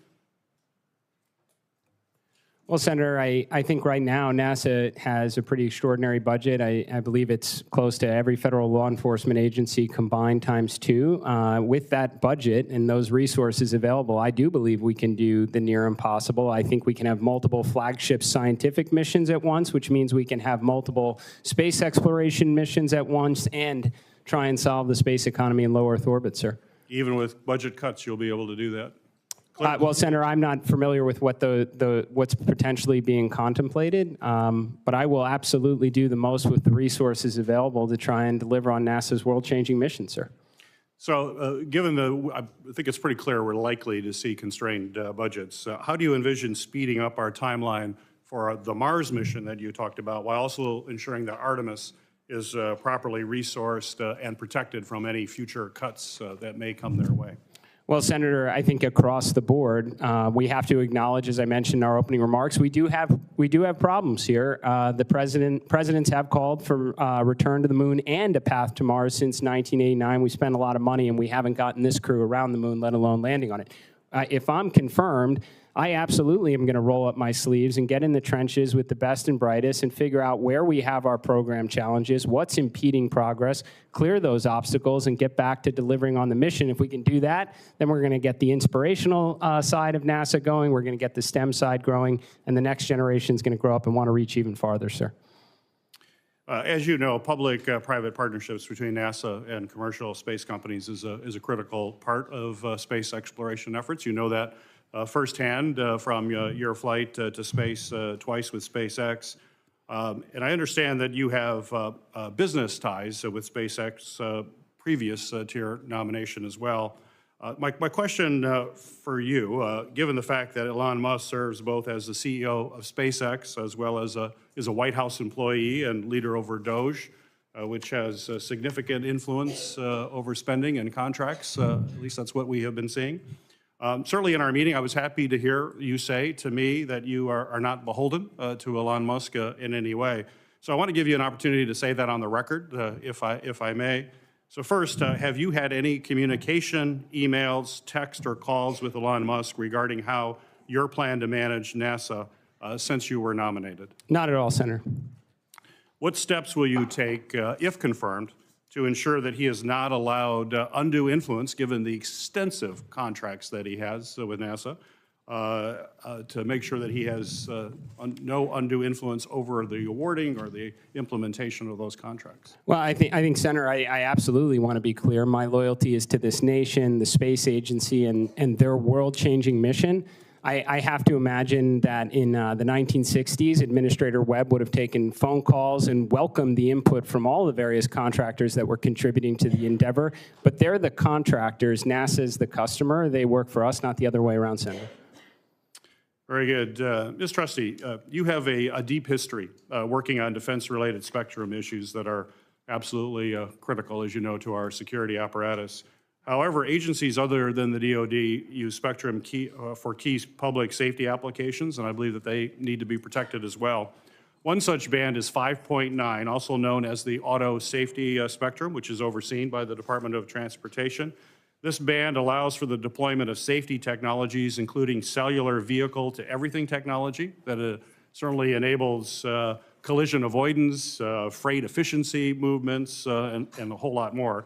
In 2020, some of the spectrum was allocated away from these auto safety purposes, which in my mind will reduce roadway safety in the long term. And I believe we can't let that happen again. I think my senator from Ohio will agree that we have to make sure auto safety is always put at the forefront of considerations when it comes to the spectrum. So my question to you is, if confirmed, will you commit to protecting the remaining auto safety spectrum for roadway safety innovation like the cellular vehicle-to-everything technology? Senator, thank you for this question. And it's really important to me. In my time in the House, I worked closely with NHTSA on vehicle safety issues, so I'm very familiar with the life-saving potential of CVDX, V2V. And so I think, if confirmed, my responsibility is to put spectrum to its highest and best use, meaning maximizing its economic and societal benefits. When it comes to vehicle safety, that will certainly be a part of the information in the record, and I'd be happy to work with you to ensure that CVDX can be deployed with the resources it needs so it's readily available to all Americans. Well, I hope it is a priority, and we'll, if confirmed, we will work closely with you. Thank you, Senator. Senator Blackburn. Thank you, Mr. Chairman. Thank you to each of you for getting that testimony in and for being here today. We appreciate it and appreciate the opportunity to visit with you. Mr. Isaacman, I was so pleased to hear you talk about nuclear propulsion. We have Oak Ridge National Labs. We have Arnold Air, which is the only place you can do hypersonic testing. And of course, Huntsville and Marshall Spaceflight is very close to our Tennessee border. We have a lot of Tennesseans that are there. So pleased to hear you put some emphasis on that. We agree with you that emphasis needs to be placed there. But I want you to just give me a synopsis of what you think is the most important area of competition as we look at what is happening with China, with Russia, with great power competition, what North Korea and Iran are doing. Senator, thank you very much for the question. For starters, competition can work really well. I think competition from a commercial perspective is doing great. We've gone from a world where at one point in time the nation had a dependency on one launch provider and foreign rocket technology. Now we have a very mature commercial industry with several providers able to help us accelerate mass and people and astronauts into orbit. Well, competition works well on the global stage as well, ma'am, so long as we don't lose. And right now, I mean, that couldn't be more important in the ultimate high ground of space. I mean, that is a critically important domain. NASA will continue to press out, lead the way in that ultimate high ground, but we're going to need our partners in the Department of Defense, the Space Force. We're going to need to be collaborating and making sure they're watching out for us. Ms. Trusty, welcome, and I'm so pleased to see so many of your family members here to support you, and to all of the, I guess it's nieces and nephews that are here. That's right, and siblings and friends. Well, just know she's really smart, and she's working hard. Okay, we talked a little bit about spectrum, and as you know, it concerns me that 60% of our mid-band spectrum is held by federal agencies. Much of that is sitting fallow, is not being used. We cannot afford that. We're commercializing only 5% of that. So talk to me about the importance of NTIA conducting an inventory the importance of the FCC supporting an inventory, the importance of Congress restoring the ability to have spectrum auction authority. Thank you, Senator, for this question. So I'll start kind of from the first part about restoring auction authority. As I mentioned previously, I think this is incredibly important to our economic and national security. I think auction authority serves as a catalyst to investment and innovation, not just for broadband deployment across this country, but for emerging technologies and applications that will allow us to be a global leader in technological innovation. As far as supporting an inventory, I think an inventory could be good. It tells us what spectrum is being used and how.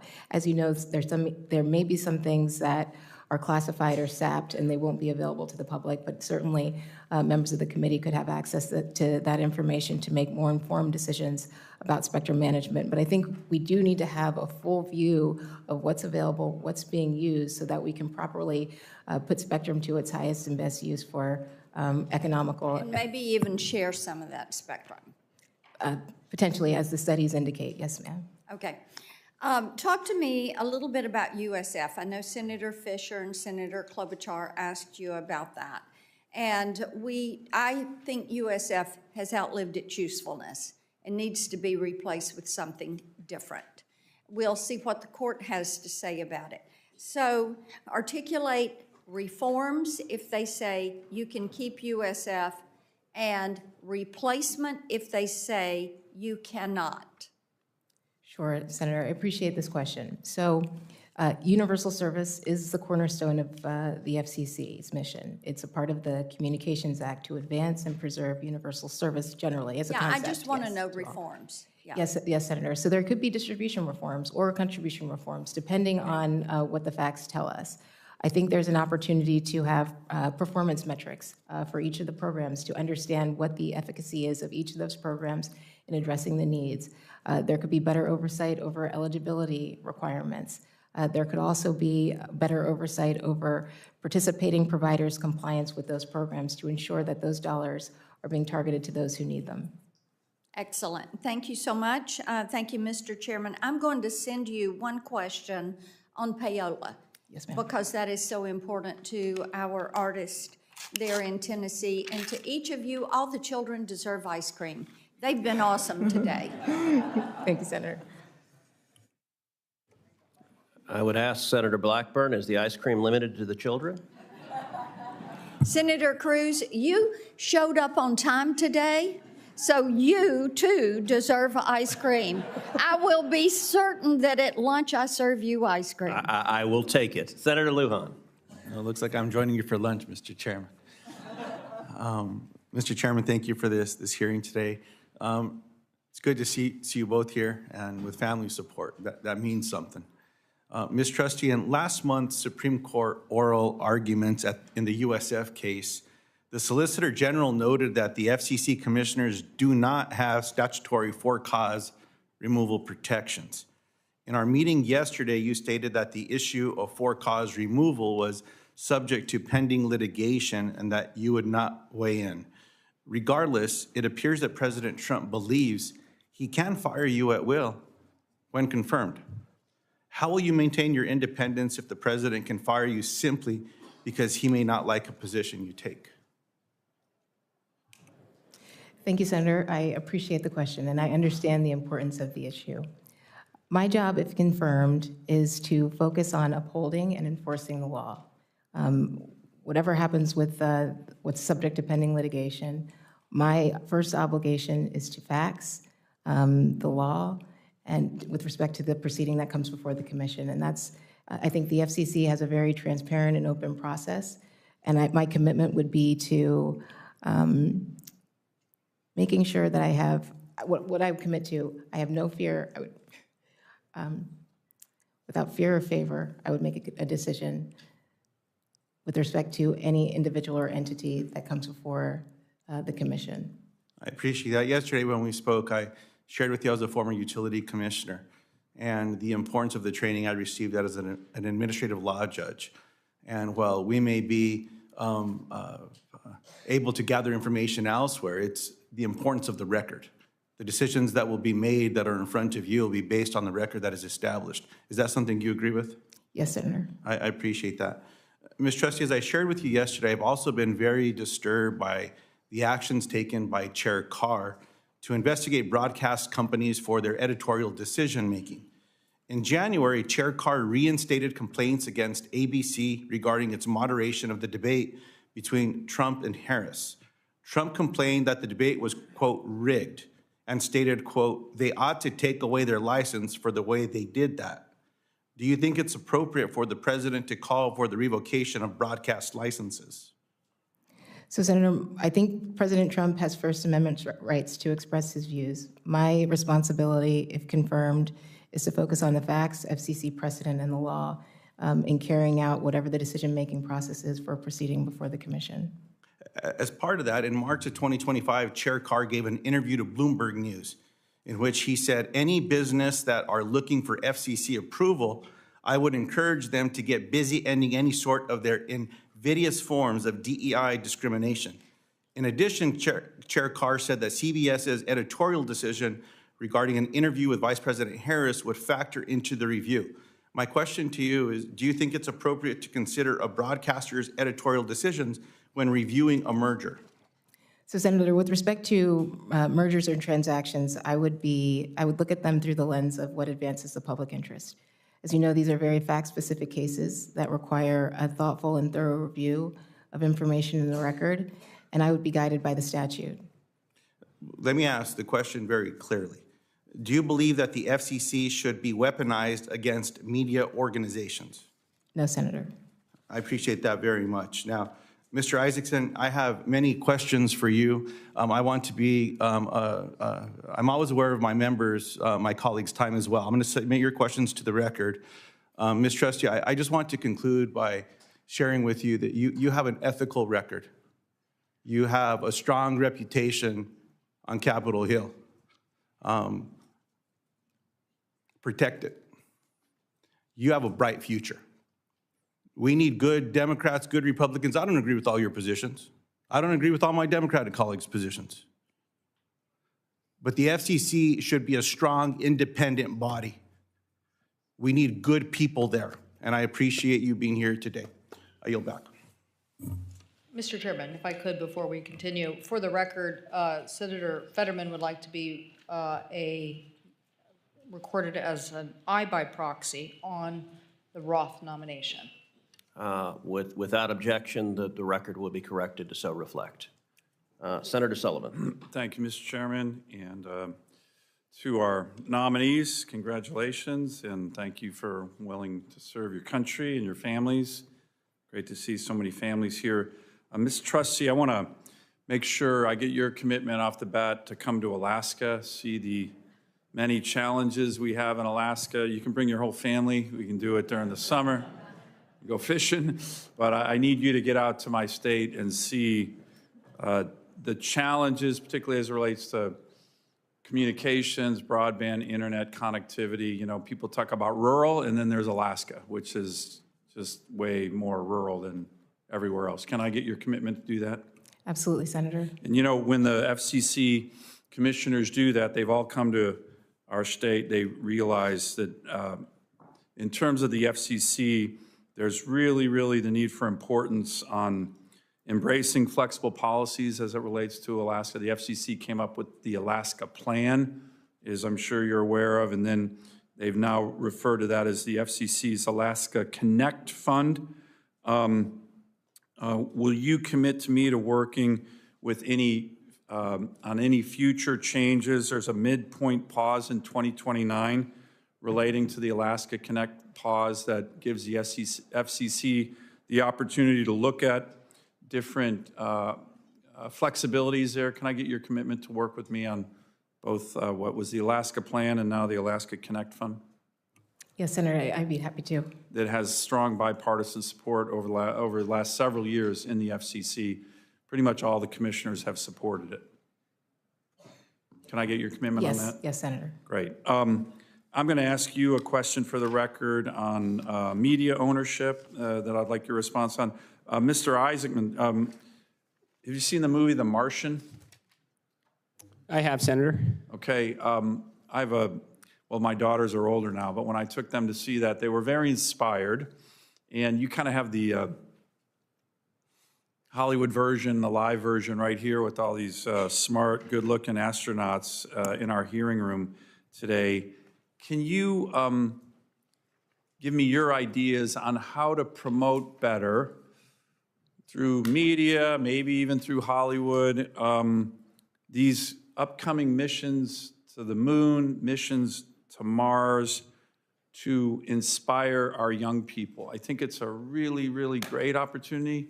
I don't think NASA's always embraced that opportunity, but we have so many exciting things on the horizon, and I mean it when you look at these astronauts and how smart they are and how inspiring they can be to young Americans to serve their country, to study science. Give me your thoughts on that and what an opportunity we have to take advantage of that. Well, Senator, I completely agree. And as I mentioned before, I think it's a fundamental obligation of NASA to inspire the next generation to want to grow up and be scientists, engineers, astronauts, researchers, and set the bar even higher. And I do believe the first step on that journey is to execute on the mission. I mean, nothing's going to create more future scientists and engineers than seeing American astronauts on the moon, American astronauts on the Mars, in line with President Trump's vision, planting the stars and stripes on Mars. So I do think that is a fundamental obligation. I think that NASA right now, we could do a better job, if confirmed, on emphasizing quality content over quantity. There's, I think, about 300 different NASA social channels. They're awesome. They put a lot of good things out. I think we can narrow that down and make sure we're capturing the really inspirational footage, what everybody wants to see that inspires them to grow up and want to reach even higher. Good. I think you'll have strong bipartisan support for doing that. I also want to get your commitment, if confirmed, to come to Alaska. Senator, as a pilot, I've been fortunate to fly around Alaska quite a bit, and I would point out on aircraft that rolled off assembly lines in Wichita. I know Senator Moran would like to hear that. I'm looking forward to returning. Good, because as you know, and you've helped pioneer commercial space flight, you know better than most that the future of space access isn't just Cape Canaveral or Vandenberg. It is increasingly spread across our entire country, including places like Alaska. The specific spaceport complex on Kodiak Island is the only high-altitude polar-capable spaceport in the United States. There is rising demand for facilities like that at Kodiak in terms of both government and commercial launches. They've done both, and I would love to take you out to Kodiak Island, not just to see the largest brown bears in the world, of which we have thousands, but a really, really up-and-coming spaceport complex. Have you ever spent time out at the Kodiak Spaceport Complex? Senator, I have been there. I did not see any bears. I was looking, and I would love to return, sir. Okay, so you and I are going to return, and we'll get an eye on some bears, maybe do some fishing with Miss Trusty when she brings her family. In all seriousness, that is a spaceport complex that I think has enormous potential. Would you agree with that? Senator, I think that, as mentioned before, space is the ultimate high ground. It's a vitally important domain for national security. I frankly think we need more spaceports. We have to always ensure our access to low Earth orbit and ensure national security. Great. Thank you. Thank you, Mr. Chairman. And by the way, if anything, Senator Sullivan is underselling the fishing in Alaska. It is phenomenal. It's not quite as big a state as Texas, but it has enormous natural beauty. Okay, Mr. Chairman, you don't want to do the size stuff with me. Senator Blunt Rochester, at yet another massive state. That's correct. That's correct. Delaware. And we are, that's right. We're the first state, though. That's the important thing. Thank you, Mr. Chairman, and to Ranking Member Cantwell. Welcome, Ms. Trusty and Mr. Isaacman and your families. I'd like to start my questions with Ms. Trusty. As an avid tech person myself, I love this stuff. And based on predictions, I've seen that 6G is coming sometime in the early 2030s. And I've heard exciting things about how 6G networks will be integrated with AI to enable better connectivity. In the House, I was fortunate to lead bills on immersive technology and it really helping us train our workforce. AI literacy was one of the bills that I focused on, and just the notion of being able to do things in real time, real-time adaptive changes presents a lot of opportunities, but it also presents challenges. There were some issues that delayed the initial 5G rollout, such as Huawei's being used as a potential supplier, infrastructure build-out issues, and more. And I view the 6G rollout as a crucial step in our competition against China in the national security realm, as well as technology spaces. Ms. Trusty, if confirmed, what specifically do you think the FCC can do to ensure that the 6G rollout is smoother than the 5G rollout was? Great, thank you for the question, and I really agree with so much of what you said. I'll start with cybersecurity and making sure networks are deployed in a secure way, and I applaud this committee on making sure the Rip and Replace Fund was fully funded. I've been interested to see the creation of the National Security Council at the FCC, and I think that's an opportunity for the FCC to leverage its authorities in the Secure and Trusted Communications Networks Act to ban other high-risk equipment and vendors from our nation's communications networks. I also think the FCC can promote the adoption of open radio access network technology, which can help diversify and strengthen our domestic supply chain so that we're not overly reliant on one or two vendors. And I think it can help increase security, competition, and ultimately reduce the cost of providing these networks in the first place. I'm a big supporter as well on strengthening our supply chains. We actually have a Cantwell, Blackburn, Blunt, Rochester bill. I like to call those my strange bedfellows bills, where we come together on these issues that we know are going to affect all of us.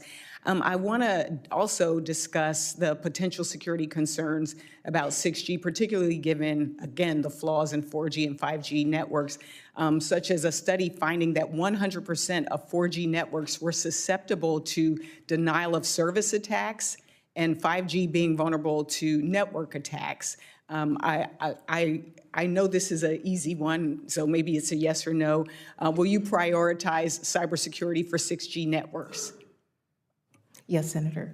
And what other potential measures do you think the FCC can take to best secure 6G networks in particular? You know, I think this, a lot of this can be done through AI. I'm really excited about the development of the technology, and I think there are tremendous use cases in not only detecting fraud and scams, but securing the network itself. So if I'm confirmed, I would look to leverage artificial intelligence in these ways. You kind of preempted my next question, which deals with so many Americans. It's estimated that around 4 million or 4 billion robocalls are made per month. In fact, Delaware, while we're the first state, I don't like the fact that we're the first state in robocall complaints. I think I've probably received 4 of them while I was sitting here. And there's now this AI-powered grandparent scams.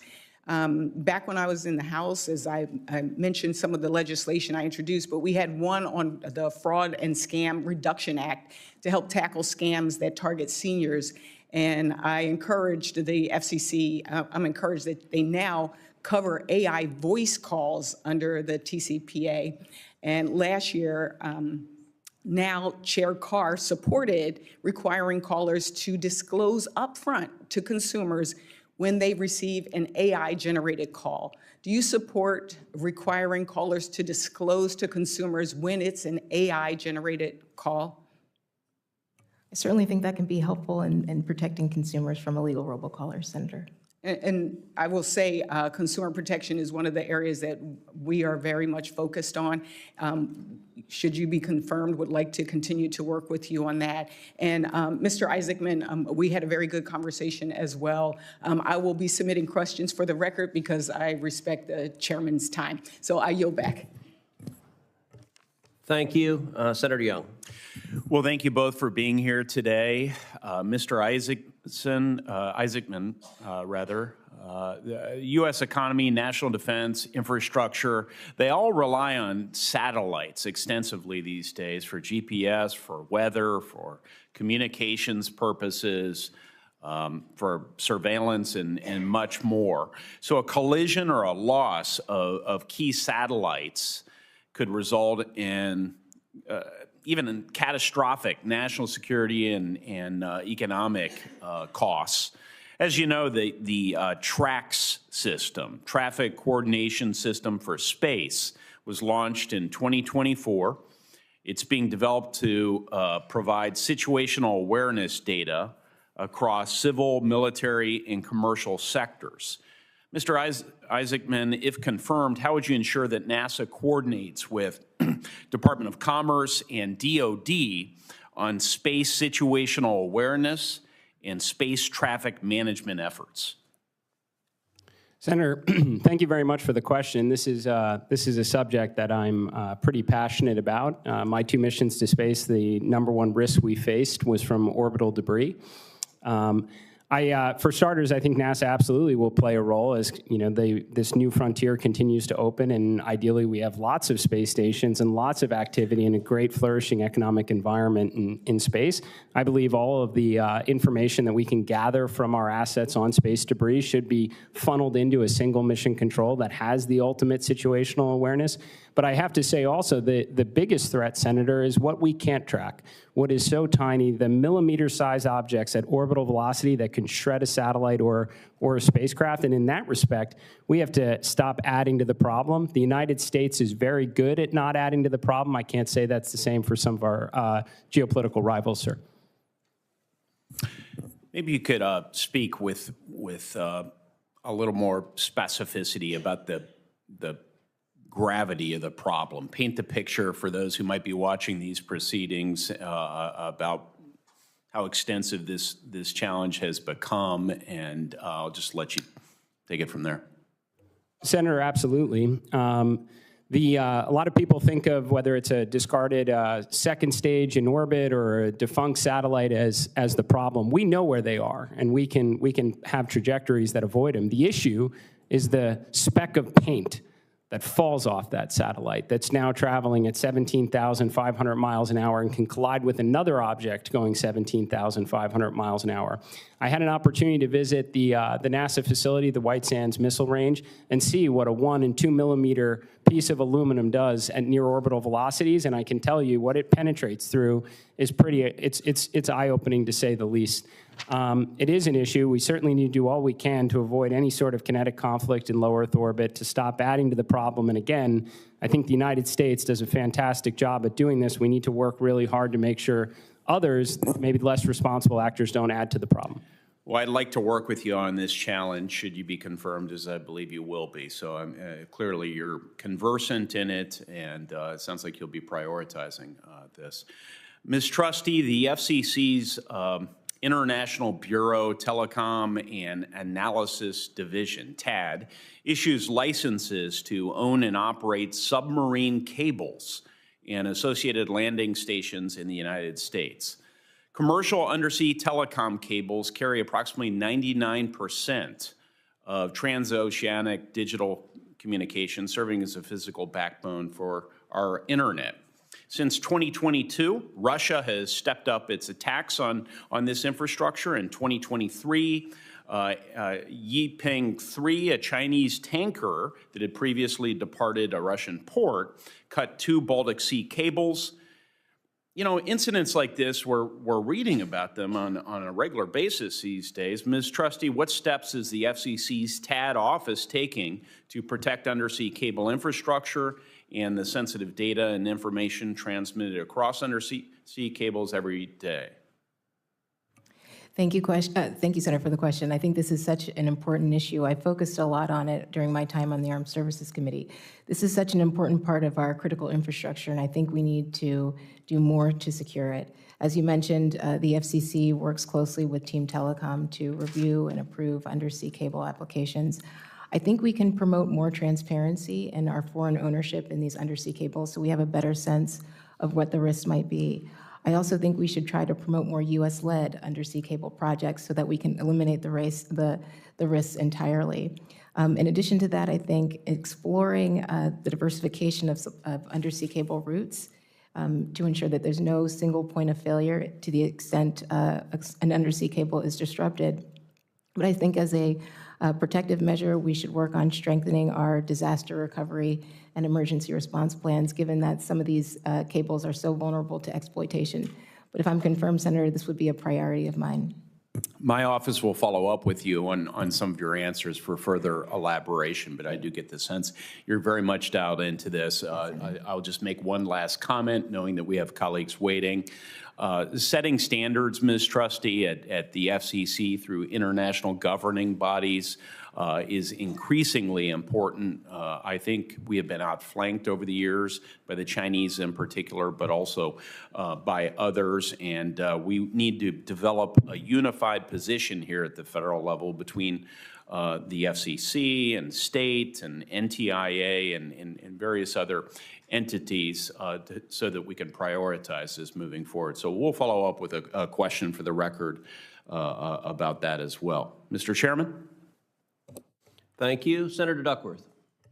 Thank you, Mr. Chairman. As ranking member of the Aviation and Space Subcommittee, I am looking forward to getting a bipartisan NASA reauthorization done to make sure that NASA is able to execute its mission with a consistent vision and congressional support, free of undue influence from any temporary government employees. According to the Global Counterspace Capabilities Report published this month, the PRC is rapidly advancing a broad spectrum of counterspace capabilities as part of a sustained push to secure military power in orbit and expand their presence in space. The PRC has also started building its second satellite internet constellation in lower Earth orbit and has committed to continued human presence in LEO at its Tiangong space station. More than ever, NASA's missions need to be consistent and laser focused and avoid major subversions of mission priorities and diversion of funds, not only for our global space leadership, but also for national security. I'm going to, Mr. Isaacman, ask you a couple of yes-no questions, but first I just want to say that a sustained human presence in low Earth orbit is crucial for advancing scientific research, testing technologies for future deep space missions, and fostering a thriving economy and global leadership, as LEO serves as a unique environment for research, development, and training due to its microgravity environment.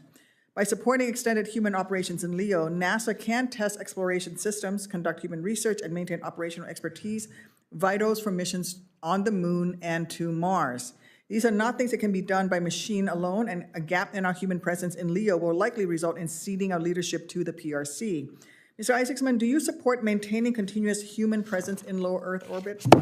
I do, Senator. I think if reusability has given us anything, it's a very affordable path to send American astronauts to and from low Earth orbit. Thank you. Elon Musk has suggested that the International Space Station's strategic value has run its course and should be deorbited as soon as possible to focus on a mission to Mars. For the last 20, and that's a quote, he said, as soon as possible. For the last 26 years, the strategic value of the International Space Station has been invaluable, serving as a beacon of the United States global leadership and a symbol of what we can accomplish through international cooperation. Funnily enough, although I don't think it's very funny at all, SpaceX has been awarded the contract to deorbit the International Space Station. Mr. Isaacman, do you believe there's still utility in maintaining a U.S. presence on the ISS at least through 2030 as currently planned? Senator, as I mentioned in my prepared remarks, I think we need to use up every bit of life that's remaining on the International Space Station so we can crack the code on the space economy and better hand off those responsibilities to commercial industry. I am familiar with Mr. Musk's remarks in that. I do think he is a very accomplished entrepreneur. I would like to understand his rationale behind that, just as I think, Administrator Webb would want to hear from all of the commercial contract leaders from the 1960s during the space race. But you don't think that we should deorbit the ISS now? I do not think we should deorbit it now. I think we need to make the most use of the space station while we have it and figure out what we can accomplish in the unique environment of microgravity and figure out the space economy for commercial LEO. Thank you. The Artemis program is critical in our effort to return to the moon, and returning to the moon is seen as a stepping stone for broader human exploration and critical for scientific discovery, advancing technology, and as a necessary preparation for eventually progressing to human mission to Mars. I know a few of my colleagues already today have tried to get a specific answer out of you, but you have avoided directly answering them today. So I ask again, Mr. Isaacman, do you support maintaining NASA's long-term mission to maintain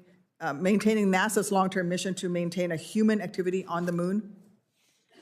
Senator, I'm sorry if I'm not sounding clear on this. I think it's imperative that we do both. I think that's what NASA was created to do. I would love nothing more than to see this crew get around the moon, for us to land on the moon, figure out its scientific, economic, national security value, while we were also charting a course in line with President Trump's vision for American astronauts to plant the stars and stripes on Mars. So you think we can do both simultaneously? I mean, we do multiple flagship scientific missions at NASA. We maintain a presence in LEO, where we're undertaking dozens of scientific experiments at once. I think we can, ma'am.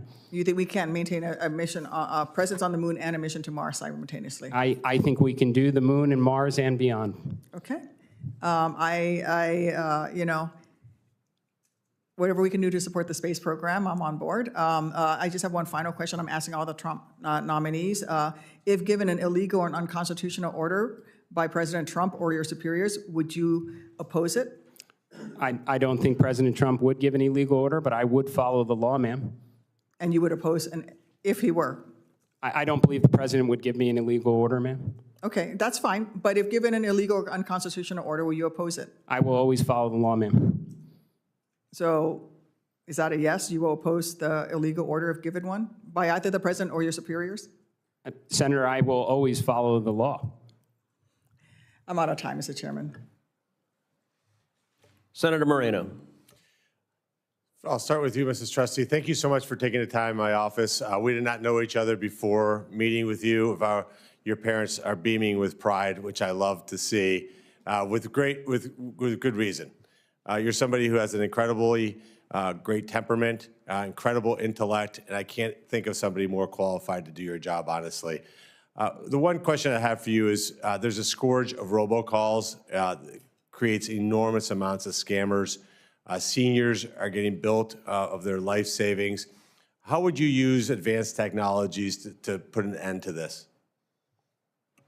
Thank you, Senator. I really appreciate this question because you're right. I worry about the susceptibility of our youth and seniors to robocall scams, and I really worry about how illegal robocallers, as we just discussed, are leveraging artificial intelligence to get around call authentication measures. So I think generally the FCC could benefit from stronger enforcement authorities and penalties to go after illegal robocallers.